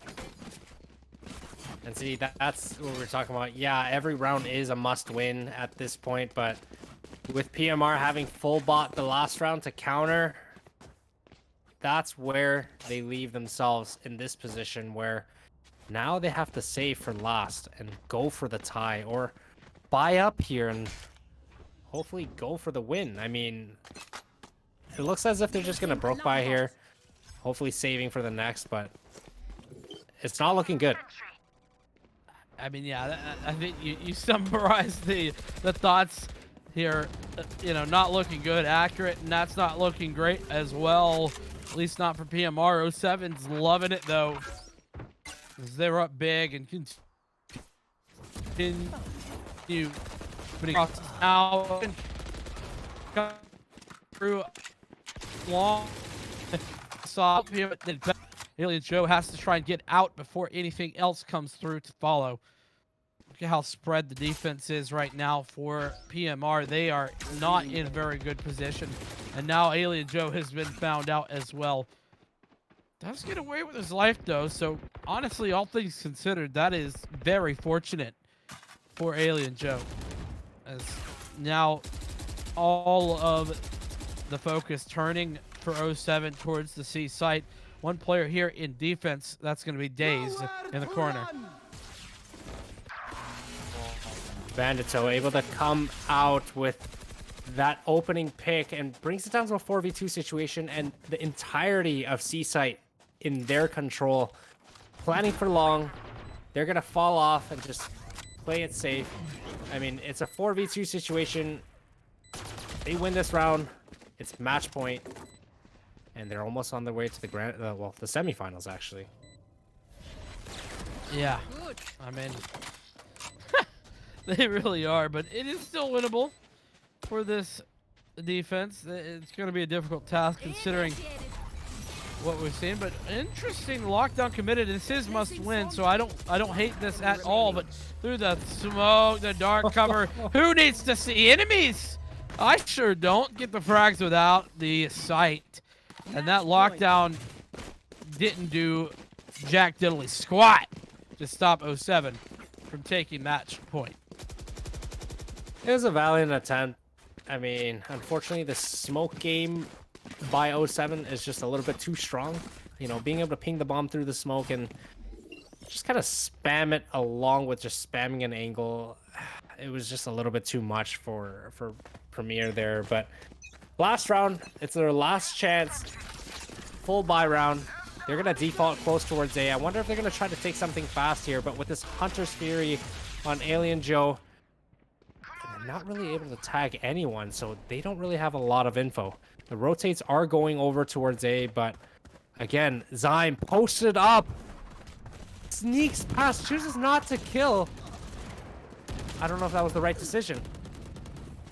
Yeah, I mean, he didn't get anything else out of it, to be fair. Taigai got sent back, so either way, it is, well, it was 3-on-3, now 2-on-3. Premier's still the one disadvantage in this situation, but Kev quickly rectifying that situation and trying to get away with their life. Now 7 HP for Taigai. There's 2 players left. Formation gain through the smoke. That's perfect. Papa Cole, triple kill, and Carno closes the last. So 13-4, 07 continue their dominant run here through our Pit of Valor bracket, and they move on to what I think is semifinals, if I'm not mistaken. And boy, do they look strong. Let me double check on that one. I'll just make sure we are correct on that one. Yeah, that is indeed. The looks like semifinals, I believe. Yeah, it is. Perfect. Absolutely wonderful stuff. And so, yeah, I mean, awesome overall. I'm very impressed with this 07 roster. And like I was saying, I think Premier, they're a very good team. I don't know what was going on with Premier right there, but I think that they certainly looked a little lost on Haven. I certainly think it was I called it out at the beginning, and I will confirm right now, a huge mistake to allow Haven to be this map. I mean, listen, I don't know. To be fair, I don't know if they had any way of knowing that 07 had been playing Haven. You know, the Battlefy doesn't necessarily show you the map, and they might not be watching the stream, so they've been playing their own games, obviously. So either way, a mistake nonetheless, and something that I don't think they'll be doing again anytime soon. I mean, 07, I wonder who they're going to be playing in the semifinals. I'm hoping we get to see them on a different map as well, just to see how rounded of a team they are, especially if they do make the finals. I mean, it is a best of 3, so they're going to have to play other maps aside from Haven. That being said, I totally agree. I don't think Premier was ready for Haven. It kind of looked like they were all over the place. It could be, you know, honestly, them being tired or just not really in the match themselves mentally. But it definitely seemed like 07 quickly realized that and took straight advantage of it, and they never looked back, and they just rolled to the finish line. Yeah, I mean they really did just keep on rolling, making sure to take down everyone in their path. And I mean, listen, maybe Premier was getting tired, but '07, I think they were probably having some drink control. They were ready. They knew what was going on.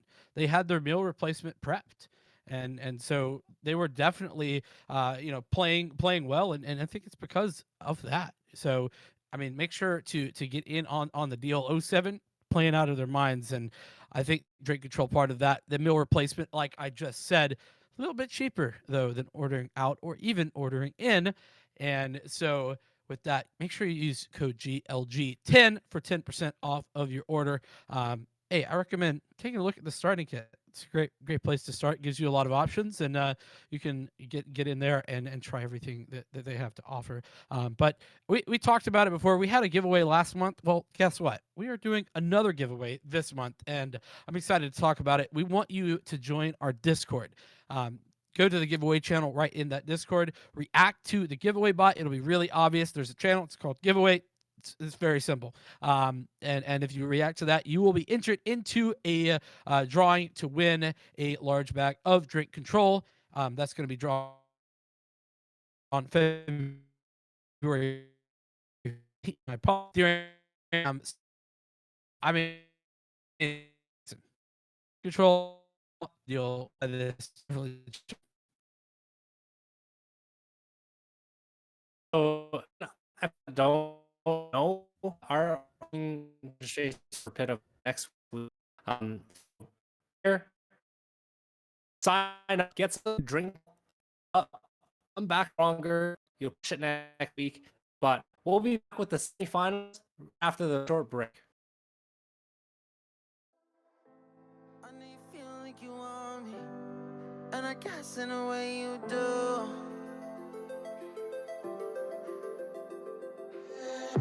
Holding my breath, unraveling emotions. I need some space to think this through. Call me all night long. Try to give you hints and a hard to see. Right on the line, no. Losing it on you's the last thing I need. If I'm honest, I'll just make you cry.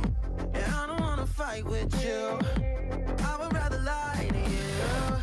I promise now's not the right time. And I don't wanna fight with you. I would rather lie to you. Look away so you won't see, 'cause the pain is in my eyes.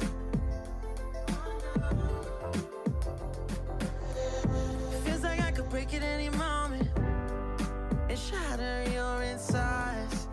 If you feel my mind.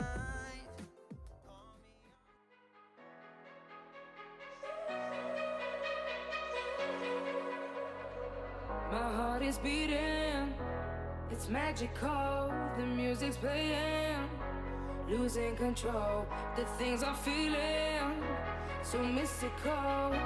The rhythm goes, and I can't feel the heat. And I keep moving to the beat. 'Cause I'm letting go. Gotta let them know. Losing all control on the dance floor. We don't care, we dancing all night long. We don't care, we dancing all night long.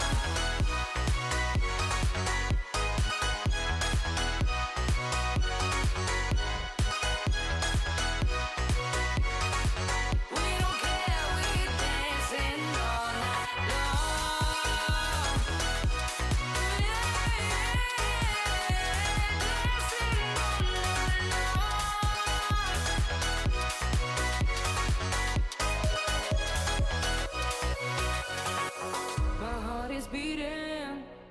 It's magical, the music's playing, losing control, the things I'm feeling, so mystical, oh, the rhythm goes.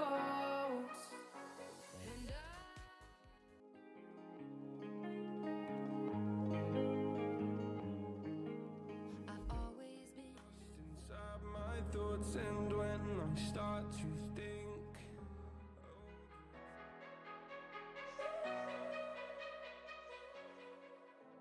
I know you feel like you want me, and I guess in a way you do. you and me, we both live life at full speed, easy to see when we collide, no one walks away easy. I never thought you'd be the one, I never meant to take your heart, I never felt so hard, I never meant to be the one, I never thought I'd break your heart. And after the stars have crumbled to dust, we still feel the warmth burning in us, burning in us. And it hurts so bad, but it doesn't mean that it's wrong. No, 'cause after the storm, you'll see the sun.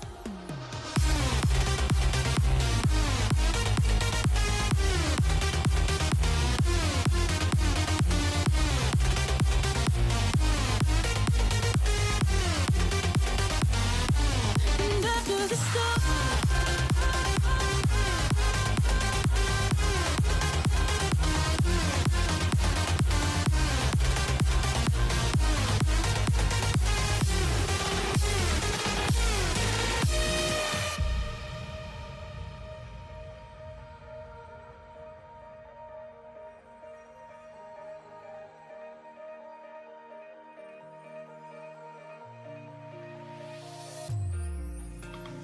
you and me, we both live life at full speed, easy to see when we collide, no one walks away easy. I never thought you'd be the one, I never meant to take your heart, I never felt so hard, I never meant to be the one, I never thought I'd break your heart. And after the stars have crumbled to dust, we still feel the warmth burning in us, burning in us. And it hurts so bad, but it doesn't mean that it's wrong. No, 'cause after the storm, you'll see the sun.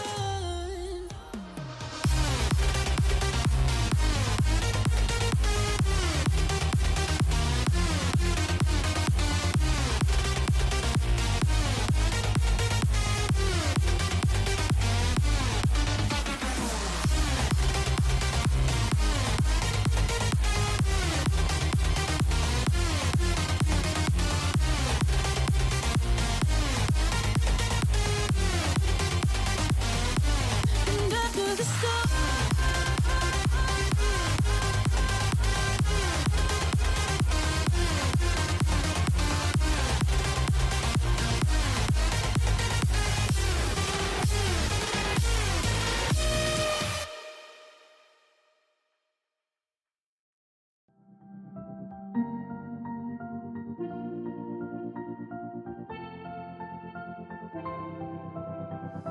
I didn't think we could fall in love.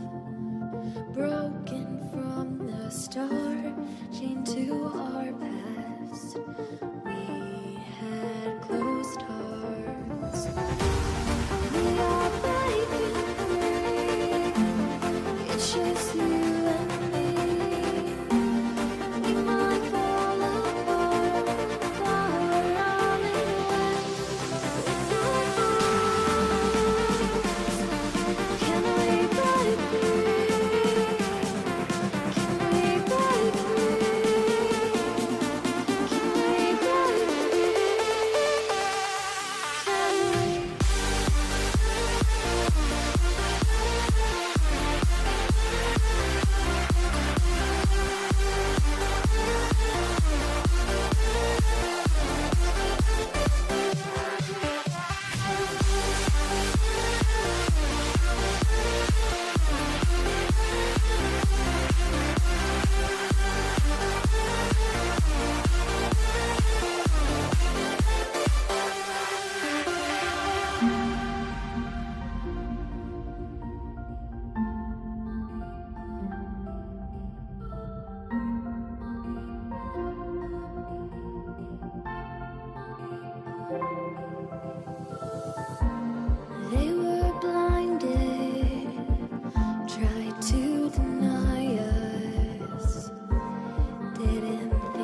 fast, all tied up like a captive.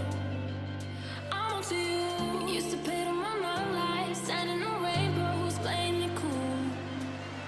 I haven't felt this in ages, and I've no more patience. So won't you please stay a bit longer? You're making me stronger, making me stronger.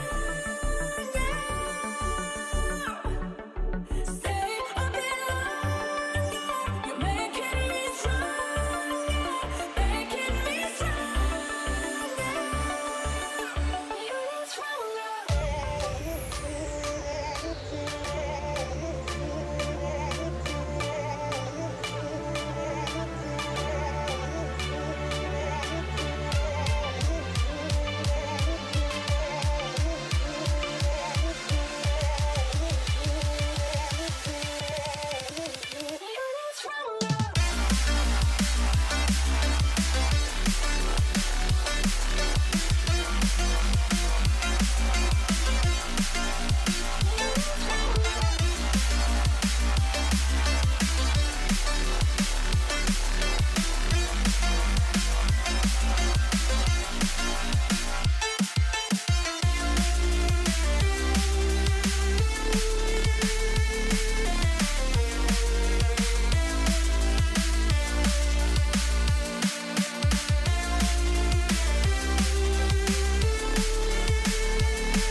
Stay a bit longer.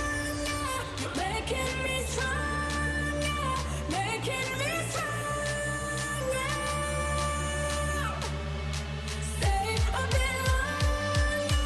You're making me stronger, making me stronger.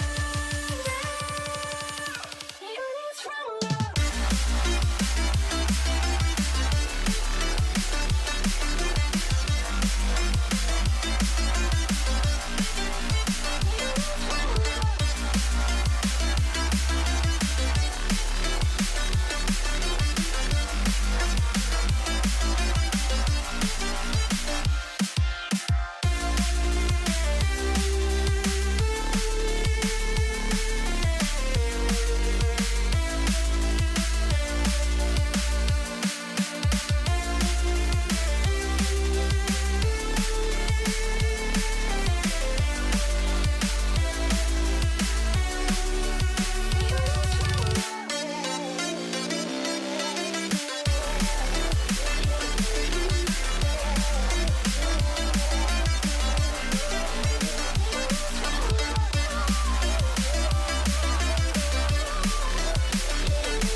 But when there's no hope hiding, no chance concealing what deep down I felt for you.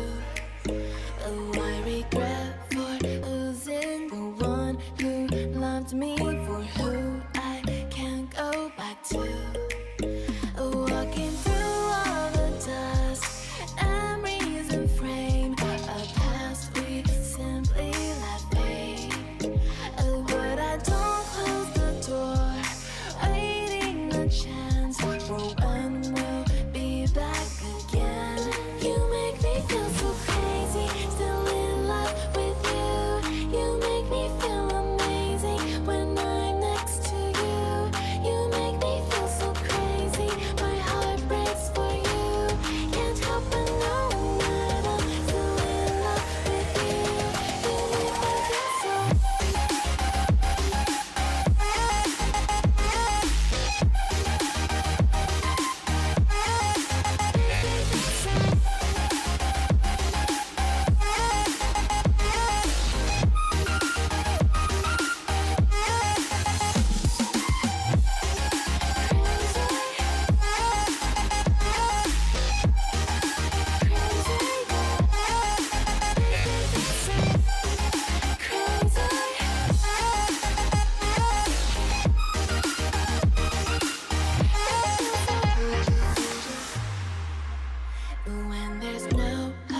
run free and dive into the sky.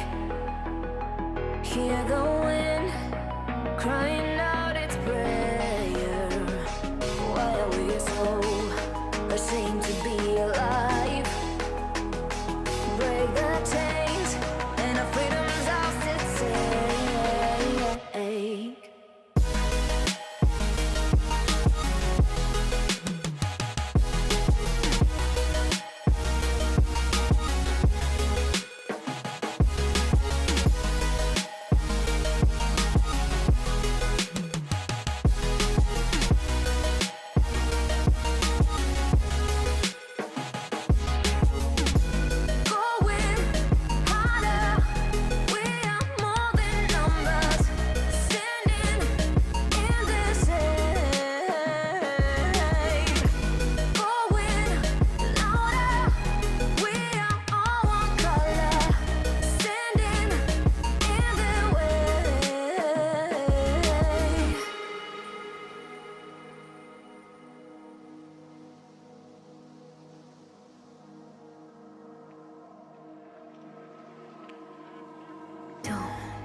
Look behind your back.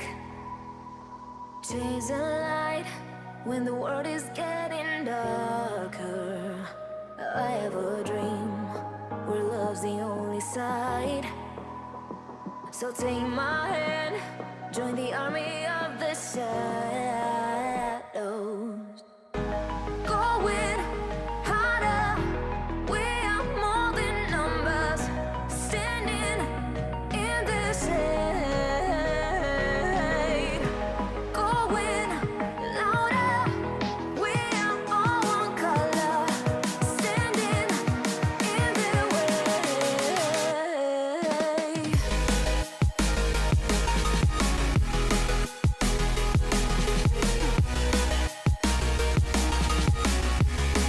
Join the army of the shadow. Join the army of the shadow. Join the army of the shadow. Join the army of the shadow. Join the army of the shadows. Shadows, shadows. Join the army of the shadows. Join the army of the shadows. Going harder. We are more than numbers. Standing in their shade. Going louder. We are all one color. Standing in their way.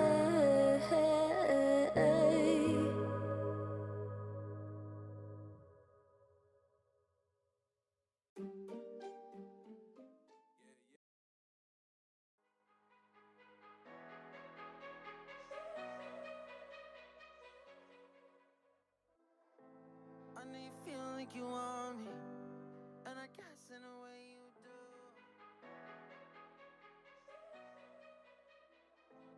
I know you feel like you want me, and I guess in a way you do.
We both live life at full speed, easy to see.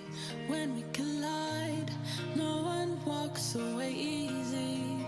I never thought you'd be the one. I never meant to take your heart. I never felt so hard. I never meant to be the one. I never thought I'd break your heart. And after the stars have crumbled to dust, we still feel the warmth burning in us, burning in us. And it hurts so bad, but it doesn't mean that it's wrong. No, 'cause after the storm, you'll see the sun.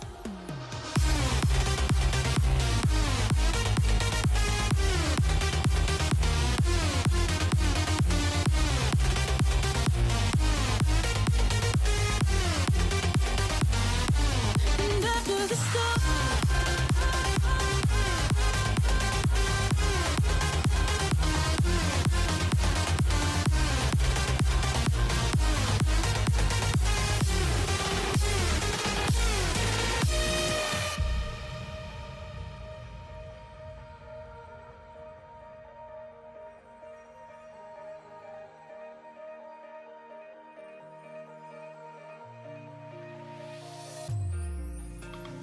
you and me, we both live life at full speed, easy to see. When we collide, no one walks away easy. I never thought you'd be the one. I never meant to take your heart. I never felt so hard. I never meant to be the one. I never thought I'd break your heart. And after the stars have crumbled to dust, we still feel the warmth burning in us, burning in us. And it hurts so bad, but it doesn't mean that it's wrong. No, 'cause after the storm, you'll see the sun.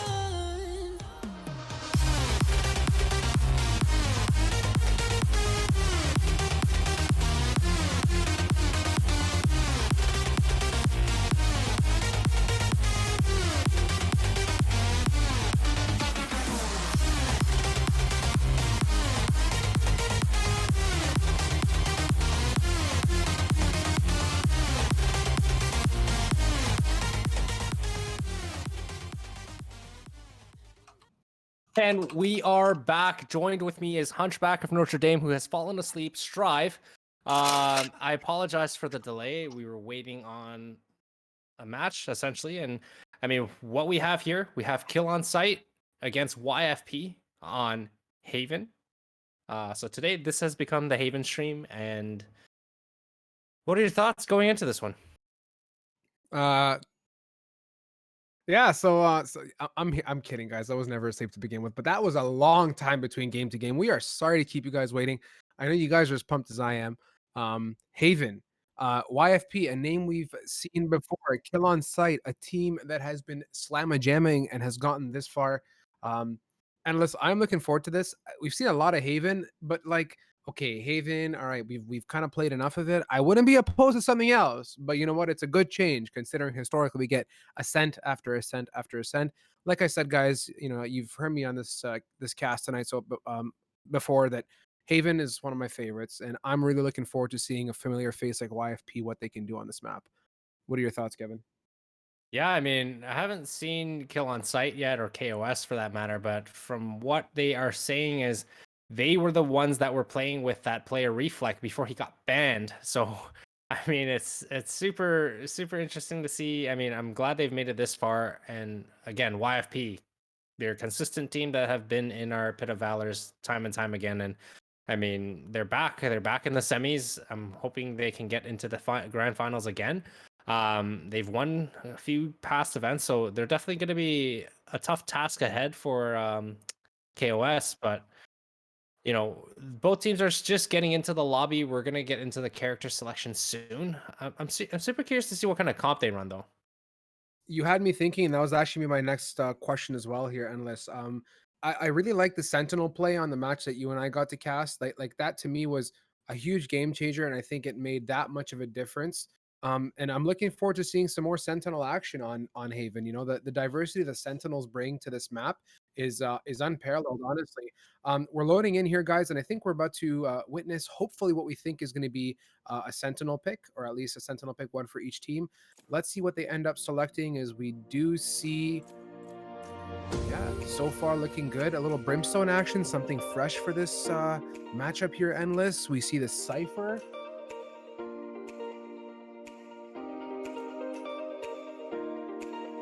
Got ciphers on both ends here, and I mean, we got that Brim and Omen line matchup again. I mean, that's something we've been waiting to see for a while, essentially all day today.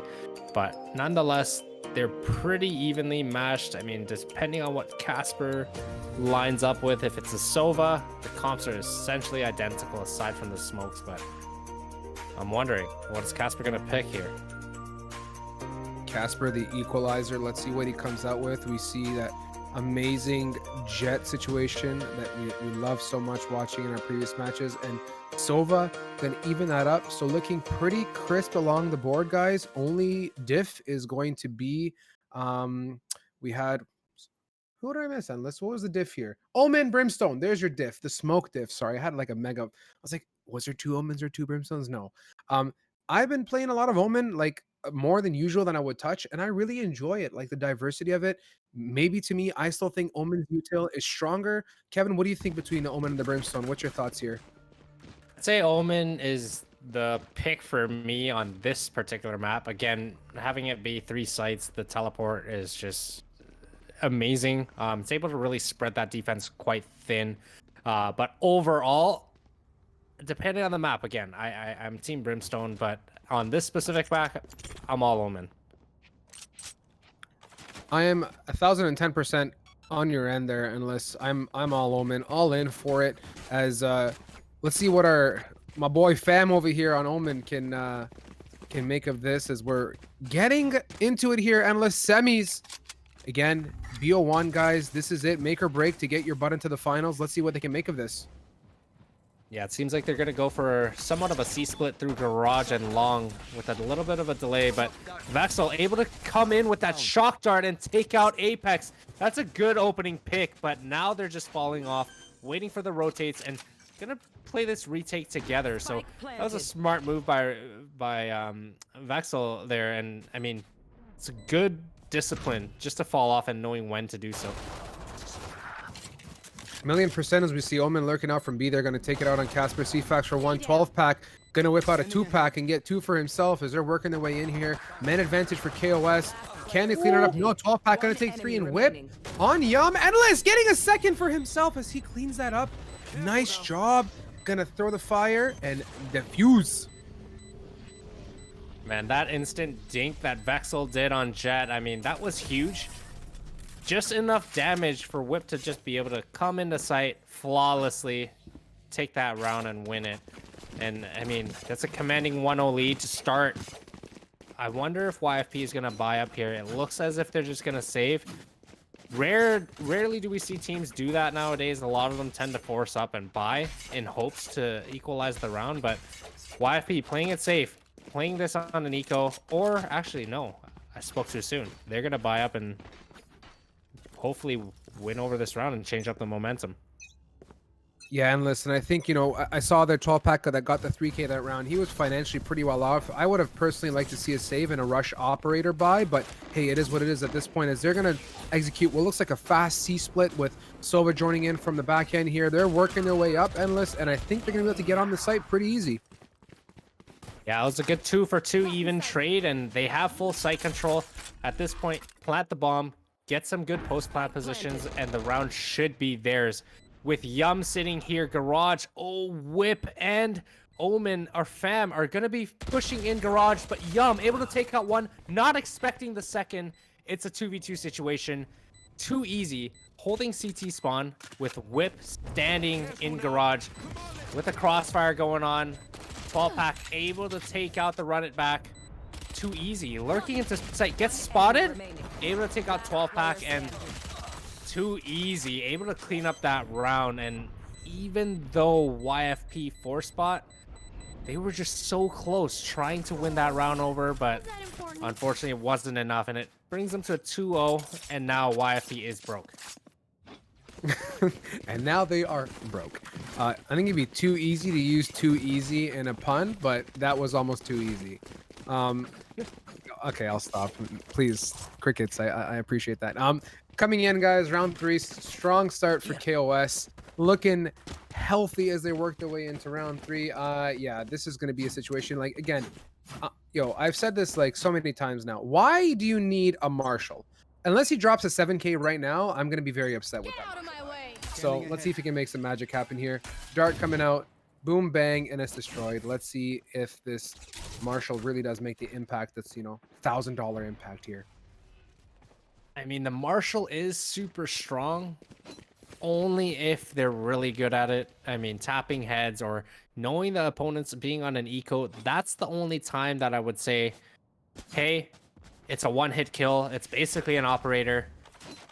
It's necessary, but it's the round after. If you do win this round and you survive with it, what are you going to do with it next round when they have full guns? That's the issue. So with Economy, Vessel able to take out Apex, but traded off by FYG. And again, they are on C site, down to a 3v4 actually, but they have full sight, and it's about playing post plants, which they've been really good at so far. That indeed, and 12-pack actually dashed right through, and he was like tapping his knives and missed, and then unfortunately, the Sova posted up, but the judge was able to get one. That could have definitely saved one body at the very least, but hey, that's okay. YFP's not in the bad places. They're posted up here. They got to hold off the KOS team. Flash coming in here. Yum, gonna judge Whip to the face or to the body rather, getting CFAX for one, and can they tidy it up? This is a strong potential. What are they going to make of it? I do not foresee this working out as nope. The Sheriff to the chest, taking out CFAX for a round. Alas, YFP going to get that.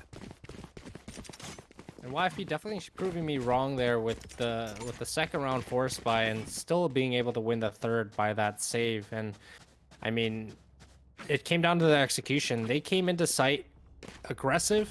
They got what they needed, and their post plant came down, to the T, but nonetheless KOS was unable to kind of retake control there, and that's the difference between the first 3 rounds that YFP was able to hold. They were holding more aggressive angles.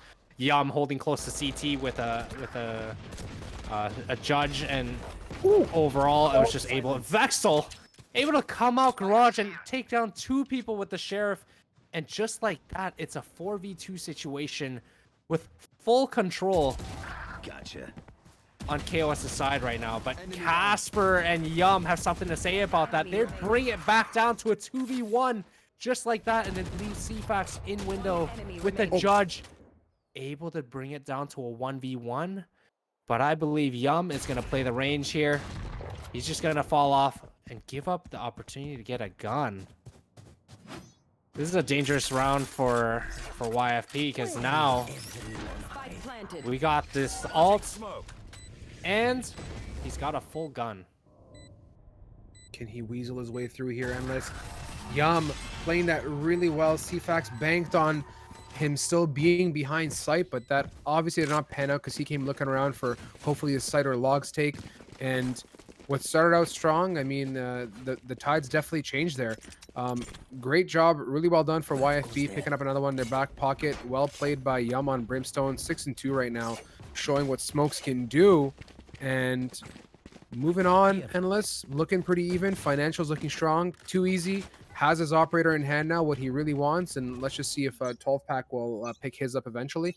Let's see what they can make of the round. Yeah, that was a huge eco round by KOS, but nonetheless, YFP was able to turn that around last minute. And with it being a 2-2 tie, YFP is just able to get Apex into B with that run it back, but is taken down, and Too Easy taking out Yum, and right away KOS is starting off with a 1-person lead, having a crazy amount of presence at C, having 2 people there, but Casper starting to try to lurk into B with FYG and Apex, and I think they're going to be able to do exactly just that. Lurk, indeed they are. Endless is they're heavily based up in B here. Spike is down. Casper and Apex going to take 1 apiece. Numbers in favor of YFP. They're posted up, going to play a nice hold here. Apex going to get 1 for himself. Good positioning. The bomb or spike is planted for window mid, and as you can see, we have a strong presence towards that side of the map.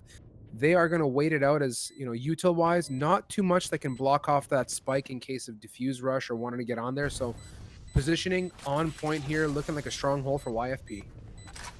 I think FYG, if he were to go C right now, he would be able to catch Too Easy out in the open on platform, but unfortunately their paths do not cross here. And I mean, Too Easy is able to save, but oh my god, Whip able to take out 12-pack and get an extra gun down. FYG going for the hunt and gets taken out by Whip as well. So crucial, I wouldn't say crucial, but YFP definitely wanted to get that pick just to break their economy a little bit more. But unfortunately, they were unable to do so. That indeed, Endless. And so far, I do not see the operator out for 12-pack. I don't know if his game plan is to pick up an operator, but being a Jet, it'd be really nice to see some of those actions here as Too Easy still holding on to his. Looking good. Financially, Vexel and CFAX not looking too sharp with Spectres in hand, but hey, let's see what they make of it here. As aggressive peek coming out from Garage. Doesn't get too much there. The reveal showing 2 to 3 players coming up at long C. Shock Dart on its way out. And it looks like Yum is going to set them up here for a C take as the smokes are out. Or it's a fake. And you know what? It is indeed a fake. But CFAX, there for the information. Yeah, CFAX with that aggressive push through A and just being able to get all this volume and hearing them falling back, but unable to make them pay. 12-pack able to take out CFAX in window, unsure of the lurk, and A should be completely wide open, but Whip actually is already rotated over. So they're going to probably set up for this retake. YFP has the full sight, but fam and Vexel able to say, no, not yet. We're not letting you get the site. We're not letting you get the post plant yet. Fam able to take out FYG, and it only leaves Apex, which gets taken out by Whip. And that was a really interesting, I guess, trade of peaks, especially with the Hunter's Fury coming out. Fam swinging as that's happening, as they're trying to dodge it, gets that spray down and gets 2. I mean, that was really well played by them. 100% Endless, and call it what you want, right? Whether Fam intentionally meant to swing, and you know, he was kind of pinned in a position where he had no choice but to kind of sit in a narrow alleyway between the Hunter's Fury and being visible to the team. But you know, working in conjunction with the swing, it definitely worked out in his favor. He picked up 2, and of course Vexel put 1 in his back pocket too on the Hunter's Fury. So overall, really strong as a dart coming out here to get an early reveal. Vexel lining up the textbook dart. He's not going to send that, but a lot of damage going off on Jet. Hunter's Fury coming back out from Casper as he's firing that guy away to C, but looks like they're going to swing their way over back to A Endless as Apex picks up 1 onto CFAX. Yeah, they're storming A right away here, and especially early on, they got Too Easy down to less than half health. Vexel able to take out Casper. Fam with 12-pack and Yum able to even that out a little bit, bring it back to a 3v3 situation. However, KOS is not in a very good position with their health right now. Too Easy being on 36 health, FYG being the only one at full health, now spotted in hell. This might be, you know, a rough situation here. KOS trying to hold, FYG doubling up hell as well. I mean, Too Easy being low at health, able to drop down and actually get FYG, but Whip in a 1v1 situation. Yum playing for ult. That's the way to do it. It gets taken out by Yum. Yum showing what it means to use the util, gonna drop that molly on that spike, basically halting the potential to get on that and defuse the spike. So all well played for Yum. He's looking really good and crispy right now with his 8 kills, doing really good work for his team. 4 rounds in the favor of YFP. Brimstone diff potentially, but can't deny Fam has been definitely carrying his own weight here. This is looking to be a very, very nice match so far. Great teamwork all around the board. Let's see what they make of it here and what strat they decide to pick up. Yeah, starting off, especially with this map, I mean, Haven being a pretty even-sided map, I'm happy that they're going back and forth, and the score is showing it. There's no team that's really taking control of this map just yet. They're just kind of going trade for trade, getting some opening picks, and doing their best of their ability to kind of hold that from that point on. So with that opening round, I mean, right now, still a 5v5. They're going to start taking B site with bomb here. And Yum able to take out Fam with that quick jiggle. And 12 pack able to take out Whip as well. So that instantly puts them at a 3v5 disadvantage. But Too Easy is close by ceiling. Apex able to take out Vexel. Player standing. And I think this round is all over. All over indeed. YFP heavily man up, and that was really, really strong by YFP. The shots and the connection made. I really like the Phoenix ult that came out to try and get some info, but it did not connect, unfortunately. And FYG going to clean up the round here and take out CFAX. All in all, YFP, great execution, solid teamwork, and solid trades, which paid off dividends. Yeah, now it leaves KOS on an eco here. So, you know, with YFP being up 5-3, maybe this is finally that round where they can swing a 2-round advantage, especially being down 2 rounds in the beginning. I'm gonna go ahead and say Whip. Are you gonna really keep that? Okay, he got rid of the garden. I was gonna say he's about to pull a Marshall on us again. Working up, looks like a default C take here on this, or we're gonna get another textbook Brimstone smoke and dip towards another site, but I do not think so, as they're running it up here at C long. Gonna go for the big swing. Vexel, Sheriff in hand, gets caught out, taking his gun out, and 12 pack gonna get one. Spike going down on C endless as the enemy team is rotating from the flank end. One enemy remaining. And Casper able to spray 1 or 2? Was that 2? I think it was 1, no? Maybe he killed 1 earlier on, but he's able to finish it off nonetheless. And I mean, that Cypher ult just came clutch for Casper. I mean, just instantly turned around, knew 3 were around the window area, and was able to clean up that round. And it brings him to a 6-3 lead here. Now, what I want to see from KOS is a little bit more aggression. I mean, they're starting to get pushed back quite a bit. They're starting to get less aggressive. I mean, we had Fam and Vexel earlier on, you know, push, for example, Garage and get 2 opening picks. I'm starting to see less and less of that because of, I guess, the momentum that has slightly been shifting. So I would like to see a little bit more there. I'm 110% with you, Endless. You nailed it. Definitely, you need to have presence here. You need to mix it up. You need to be catching the attackers off guard, asserting dominance on different parts of the map, being a 3-sided map, and being able to quickly get information and dynamically call where the team is going. A little bit of, like you said, dominance and assertiveness is required to keep things or keep YFP on their toes, but let's see if they make that all add up and they can connect the shots here. YFP looking strong, 3 rounds up. I think we are on a Pausaroni with 15 seconds on the clock. So let us sit here and marinate in the amazing. Oh, there we go. We're back to the caster's desk. So just admiring the beauty of Haven. Our production team was taking us for a wild ride through the bushes and the vines. But Yeah. guys, 6-3 all in all. YFP coming out swinging here, very strong thus far, and to be expected, right? We're at a much higher level of gameplay. YFP, a familiar name. KOS definitely has to, you know, tie their laces, cross their T's, dot their I's if they want to do something different and hopefully close out a decent half, or else it's going to be really hard to come back from a 9-3 endless. Yeah, and realistically, KOS started off really, really smart in that sense of their defensive side, you know, getting those crucial picks as YFP was trying to enter sites and backing off, especially when they need to. The only thing YFP has essentially done in the last couple of rounds as well is they've abused that B site. And B site is just such a hard site to hold, especially on the defensive side. But once they get that on the attacker side, they have all of mid to back up into. So it's super, super hard to retake that site. 100% honest. And you think of B in terms of openness and availability, you know, if you can block off the left and right and get in there, maybe get a little bit of a garage wrap, maybe a little bit of, you know, an A late flank coming around or something. But B as a whole leaves you such a great plan opportunity in the front of sight there for window. And especially given what's left in the team and the amount of util to block off the plant, you can just all sit in mid and window and just whip out your easy bake and chill. But different strat here, FYG! He knows how to flick that mouse. He knows how to maneuver. Going to take out too easy with that beautiful kill as Apex getting one. Endless spike down on C. Let's see if they can continue to hold this off. Especially with Player Casper standing. lurking. I mean, he's able to just finish off CFAX and just call it an easy 7-3 with a flawless round there. I think KOS is scrambling. They're kind of unsure as to where their, I guess, gap in their defense is.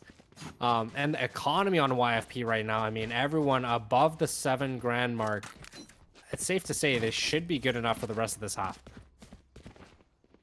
Agreed, Endless. Financially looking very strong. They're pretty much going to max out at 9K in the next round, if not 2, depending on what they buy as we tick down here. Working our way to round 11, guys. YFP looking hefty, beefy, and strong as they're going to continue their barrage, and it's going to be either the C take or the C fake. Let's see what they do. And it's the C fake, my friends, as they quickly backed off after the Sova Dart came out.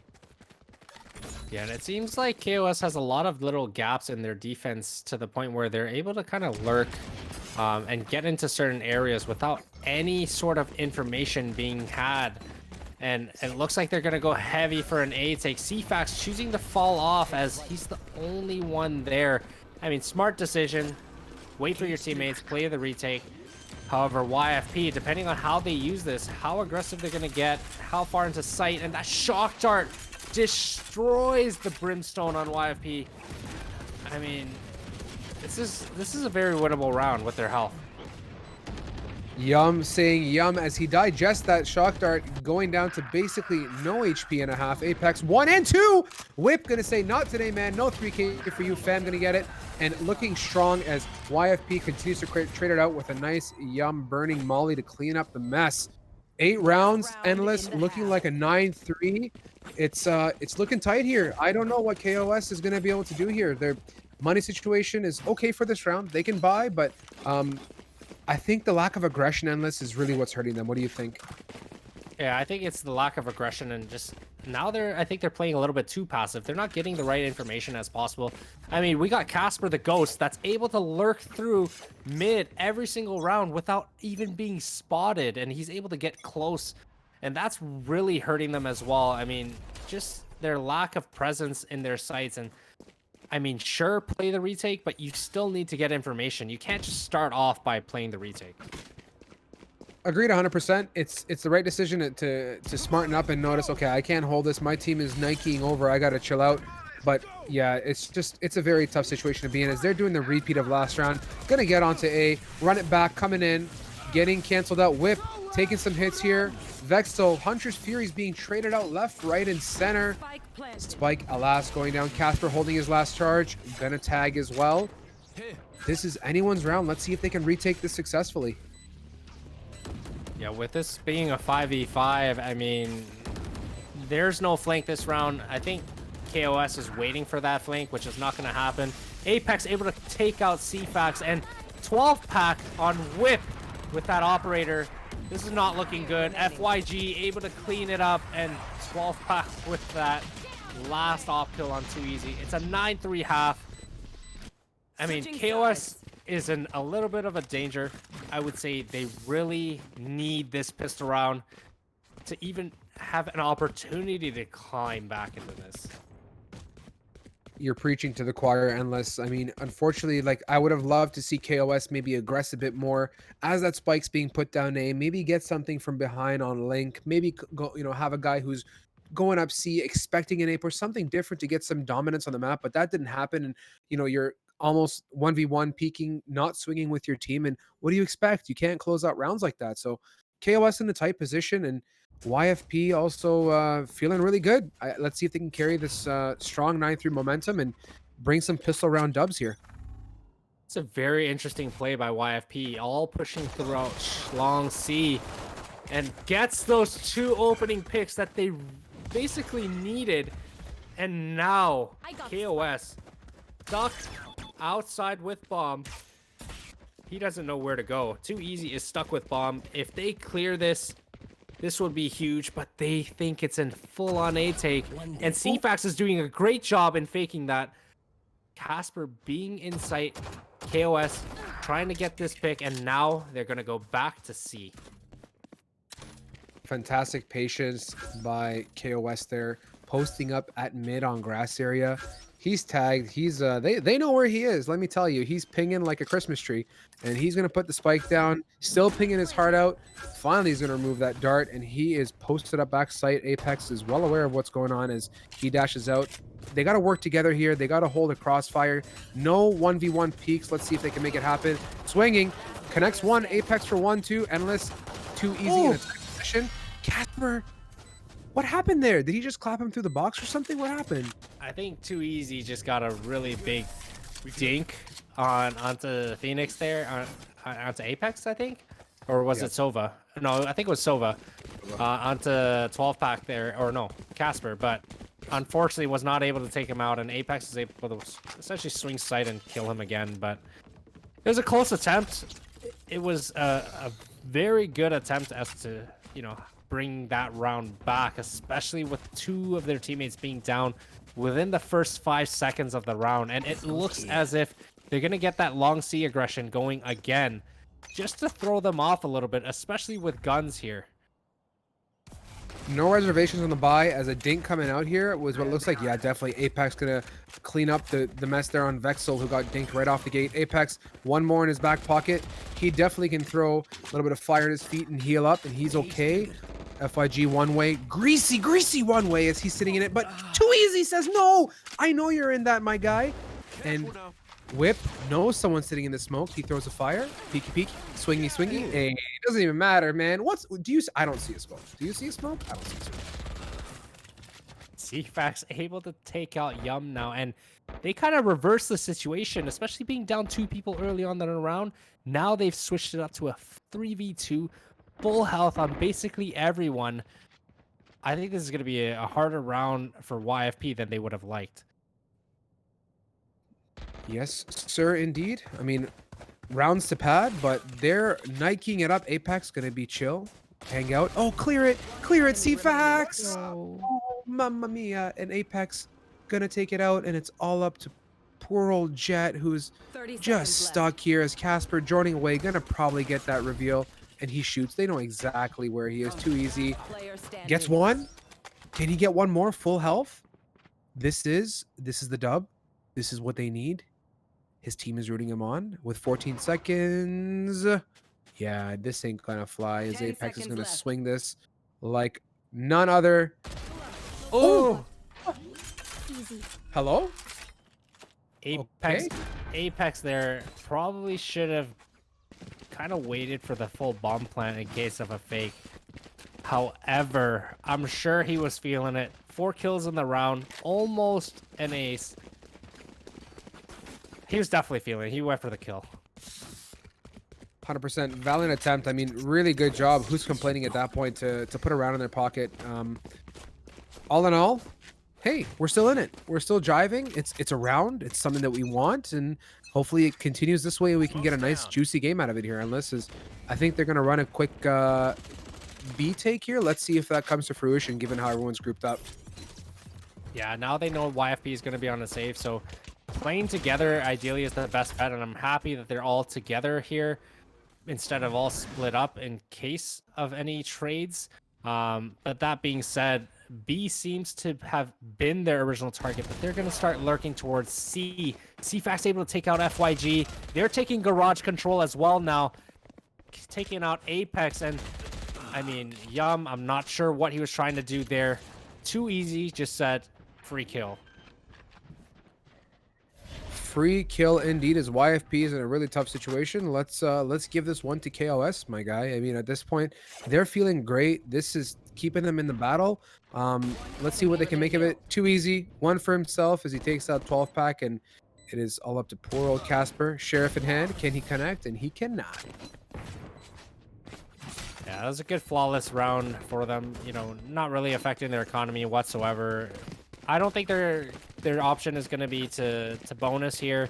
I mean, knowing YFP has full guns, I personally would upgrade here because we don't really want to give them another round to make it an 11-5 victory if they do lose this round. But nonetheless, they're feeling confident.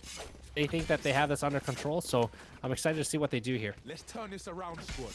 You and me both, Endless. This is panning out to be pretty good. I'm really rooting for KOS here to continue their strong momentum as they move through this, and this is viable. I mean, this is more than viable for them. They're in a great position to assert their dominance, and maybe attacker side was the difference that they needed. Apex trying to push up there and get some information. He makes most of his way through as they're executing onto A here as a 5-man. Are they going to clear it? Good choice to clear the close box. Well done, Whip. Yeah, those are two huge picks because YFP did buy, so they got 2 full guns on them, and along with 2 bulldogs, if I'm not mistaken. So this is a very, very huge round, and KOS is definitely enjoying it as they didn't lose anyone yet. So with Casper trying to get some retake equipment going, but he's getting spammed through the smoke, down to 41 health, and Whip able to take out Apex on that flank. And FYG coming in, trying to make something happen for his team, gets taken out by Vexel and then only leaves Casper, which CFAX is able to take care of that. Bring out the mop and bucket. KOS wiping up the mess here as they pick up another one for themselves, giving them a nice clean 6 rounds in their back pocket. This is momentum. This is what we like. And now, unfortunately, YFP financially in a bit of a rut here. They're going to have to save Sheriffs in hand for the most part, and they're going to buy next. All in all, economy is looking strong. KOS looking healthy, feeling good. They're driving on this attacker side. It was what they needed, and I have a good feeling about this Endless. I think KOS is going to put up a huge battle here as YFP is going to have to definitely sweat a little bit more than they are right now. Yeah, it seems like Sova did lag out for, I think, KOS. So there is a slight pause here before we get the action back and running. But, I mean, KOS has just been showing their resiliency right now. I mean, having those extra rounds, especially that counter buy, which did work in their favor. I mean, that's really, really well done. They're able to, you know, take the last 3 rounds, especially losing the pistol, which they really needed. But nonetheless, maybe that's the round that they needed, right? Their backs are now against the wall somewhat, and they're striving in this situation. Well played, sir. Well played. On point placement, sir. KOS in a bit of a rut right out of the gate. I mean, Cypher taking some damage, but as was Yum, and they tried to get some early aggression on the long A, and they quickly realized that these guys ain't coming here. They got their laces on and they're running up C real quick. Casper, are they getting hard clear? Hello, hello, hello. And isn't this a repeat? Oh! Did you not clean that? Oh shit! Oh, that's brutal. Like, this is the second time. I swear CFAX didn't clear it again that last time too, and he got spanked by Casper. Like, this is just history repeating itself, unfortunately. Oh man. GLG gamers, clear your corners because you're gonna get slapped with a sheriff if you don't. Like, hello. It's Whip and Vexel, one apiece, Endless. Mamma mia, what a round. Jeez. Everything in that round was saying YFP should win. You know, I don't know what's going on today with that corner, but every game we've casted so far, no one has checked that corner. And it's resulted to bite them in the back. And FYG, unfortunately, unable to connect with his sheriff shots there. I feel like if he had that first initial pick, that would have been their round right then and there. But things happen. The sheriff is random. Yum looking to activate his ult right off the bat, it seemed. Maybe? Not yet. I think he's vibing right now. So far, so vibey as KOS not letting their guard down. Casper, here's a drone coming. Hunter's Fury is out. Can he connect? And he definitely cannot, as that is one Hunter's Fury wasted with no positive result. Everyone's vibing and gelling. Spike is kind of down. They're just going to try and work it slow here. KOS are eventually, you know, in KOS fashion, going to group up and take a site together. It's been working for them, and let's see if they continue to do that. I think they're going to set up for a Hunter's Fury here at Long C. And yep, that's exactly it. He's pinged the guy in sight. He's been trying to get some rotates or someone tagged, but unfortunately unable to hit anyone. FYG though, able to lurk up into A site and take out CFAX, and that is A site for them. Indeed, Endless. Looking good. You know, YFP, you're driving, you're defending, you're one up a man. There's no reason to start over rotating now as they're going to aggress on to B, but getting canceled out from Cubby. Yum. Apex gets 2 and Whip cleaning it up. Apex bringing out the broom, sweeping up Whip here as they pocket another round. KOS not feeling good about that one, Endless. Yeah, I'm not sure what they're doing. I mean, we have CFAX lurking into A by himself. And again, Apex being in mid Cubby, no one checking their corners. He's able to get 3 there. So the amount of value they're getting holding corners, I don't know what's happening right now. I mean, KOS should be better than that. They should be checking all their corners nonetheless.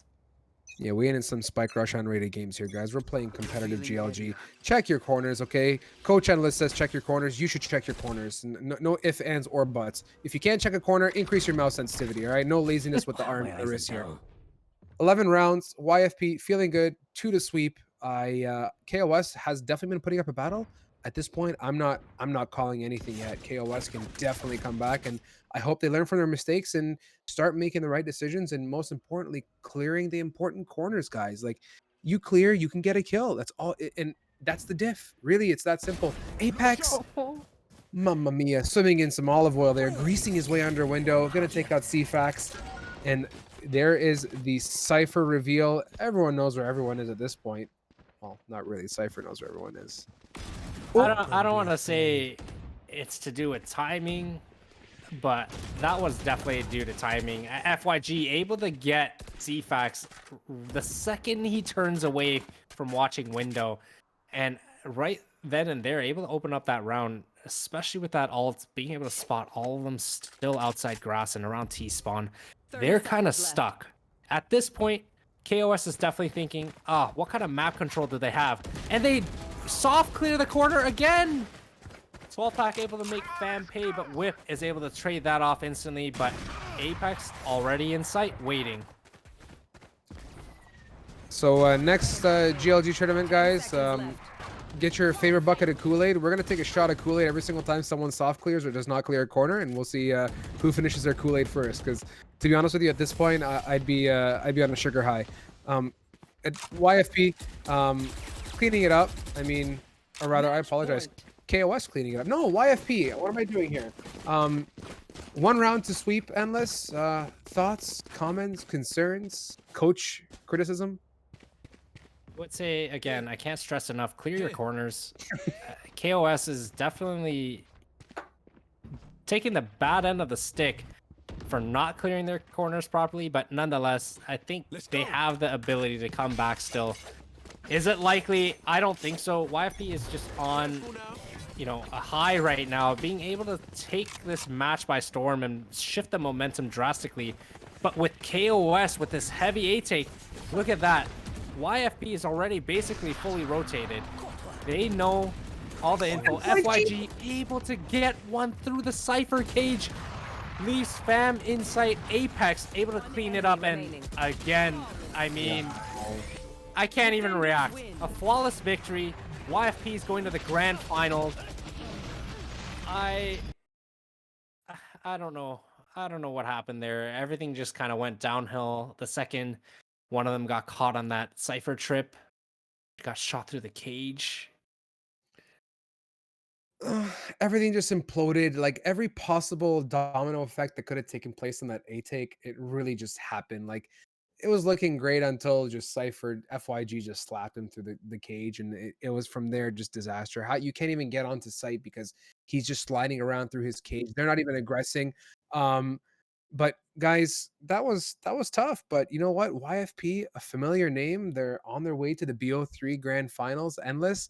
You know, what did you think about that game? And do not bring up the clearing of the hard corners again, okay? Because I'm gonna have a stroke. Otherwise, what did each team do well? What could they have done better? I mean, in this case, what could have the YFP opponents done better here? YFP, I mean, they started off really well. Once the momentum kind of shifted, they came out strong. They played the trades. They fell off of site. They shifted rotates. They got that aggression early on their defensive side, which is what kind of set apart from KOS's defense. I mean, the first 2 rounds, we instantly see YFP pushing down long. Now, do I agree with them getting the 2 initial picks and just continue to push and kind of get equalized? Not necessarily, but it's good enough info for the rest of the team to kind of decide, okay, where should where should we cheat our rotates to, right? In terms of KOS, I mean, I wouldn't say they were doing anything wrong aside from the obvious fact, clear corners. But aside from that, they were getting their sites. They were getting, their post plants properly. It was just they were losing too many people to that off angle, right? Not clearing it, got it essentially punished them way too much, to the point where now you're just down an extra person or two for no reason, in which it could have easily been traded. There should be no reason they're getting two, right? Especially with a sheriff. I mean, Casper that round was just went out of his mind. You're getting the 2 initial picks. And, Yes, sir. I mean, it's down to the basics, right? Yeah, and sometimes, guys, everything else aside, and you go back to your fundamentals, you could be playing whatever comp, whatever Sentinel, you name it, like controllers, whatever comp you want. But the fundamentals of first-person shooters never change, and I think the fundamentals would have definitely done wonders here. And I think some of the aggression and um, you know KOS needed to get behind them a little bit more, assert their dominance, not let them walk, not let YFP walk all over them when they're taking the site. It just makes it so they feel like they're in control. At no point in time do you want to give the team, the attacker team, make like they feel it like they're in control. But you know what you do need to do? You got to get yourself some control, so you're in control of your life. And guys, drink control. Before we sign off, right? Please, guys, do us a favor. Join the Discord community because first and foremost, it's a pleasure to have you guys with us, and of course, you get to hang out with the gang and be a part of the GLG family. But of course, there's a cool giveaway going on, which literally takes one click. It doesn't get that much easier than joining a Discord. Go to the giveaway channel and click the giveaway bot or react to it. And one person who reacted will get a large bag. And the drawing is on the 15th during our Valor tournament. Use our code GLG10 too if you guys decide to purchase some of the goodies. And what else, Endless? And guys, our Valam is coming up very soon. Be sure to check us out for that. It's going to be amazing on February 8th and 9th, sponsored by TLP Trader Like Pros. It's a huge event for us. It means the world. So be sure to check out the details on that on Twitter and Discord and all the other goodies. And I think that covers it all, right, Endless? I think we're ready to boogie on over to the mainstream for BO3 grand finale, yeah? Yeah, and like you said, I mean, you brought up the word controller, and instantly I thought, you know what rhymes with controller? I mean, it doesn't rhyme, but it's part of the same word. It's string control. So this again, Pit of Valor every single Wednesday, sponsored by Drink Control. And we'll be right back with the grand finals. We're gonna raid the main channel, so stay tuned. And after this break, it's the grand finals. A peace.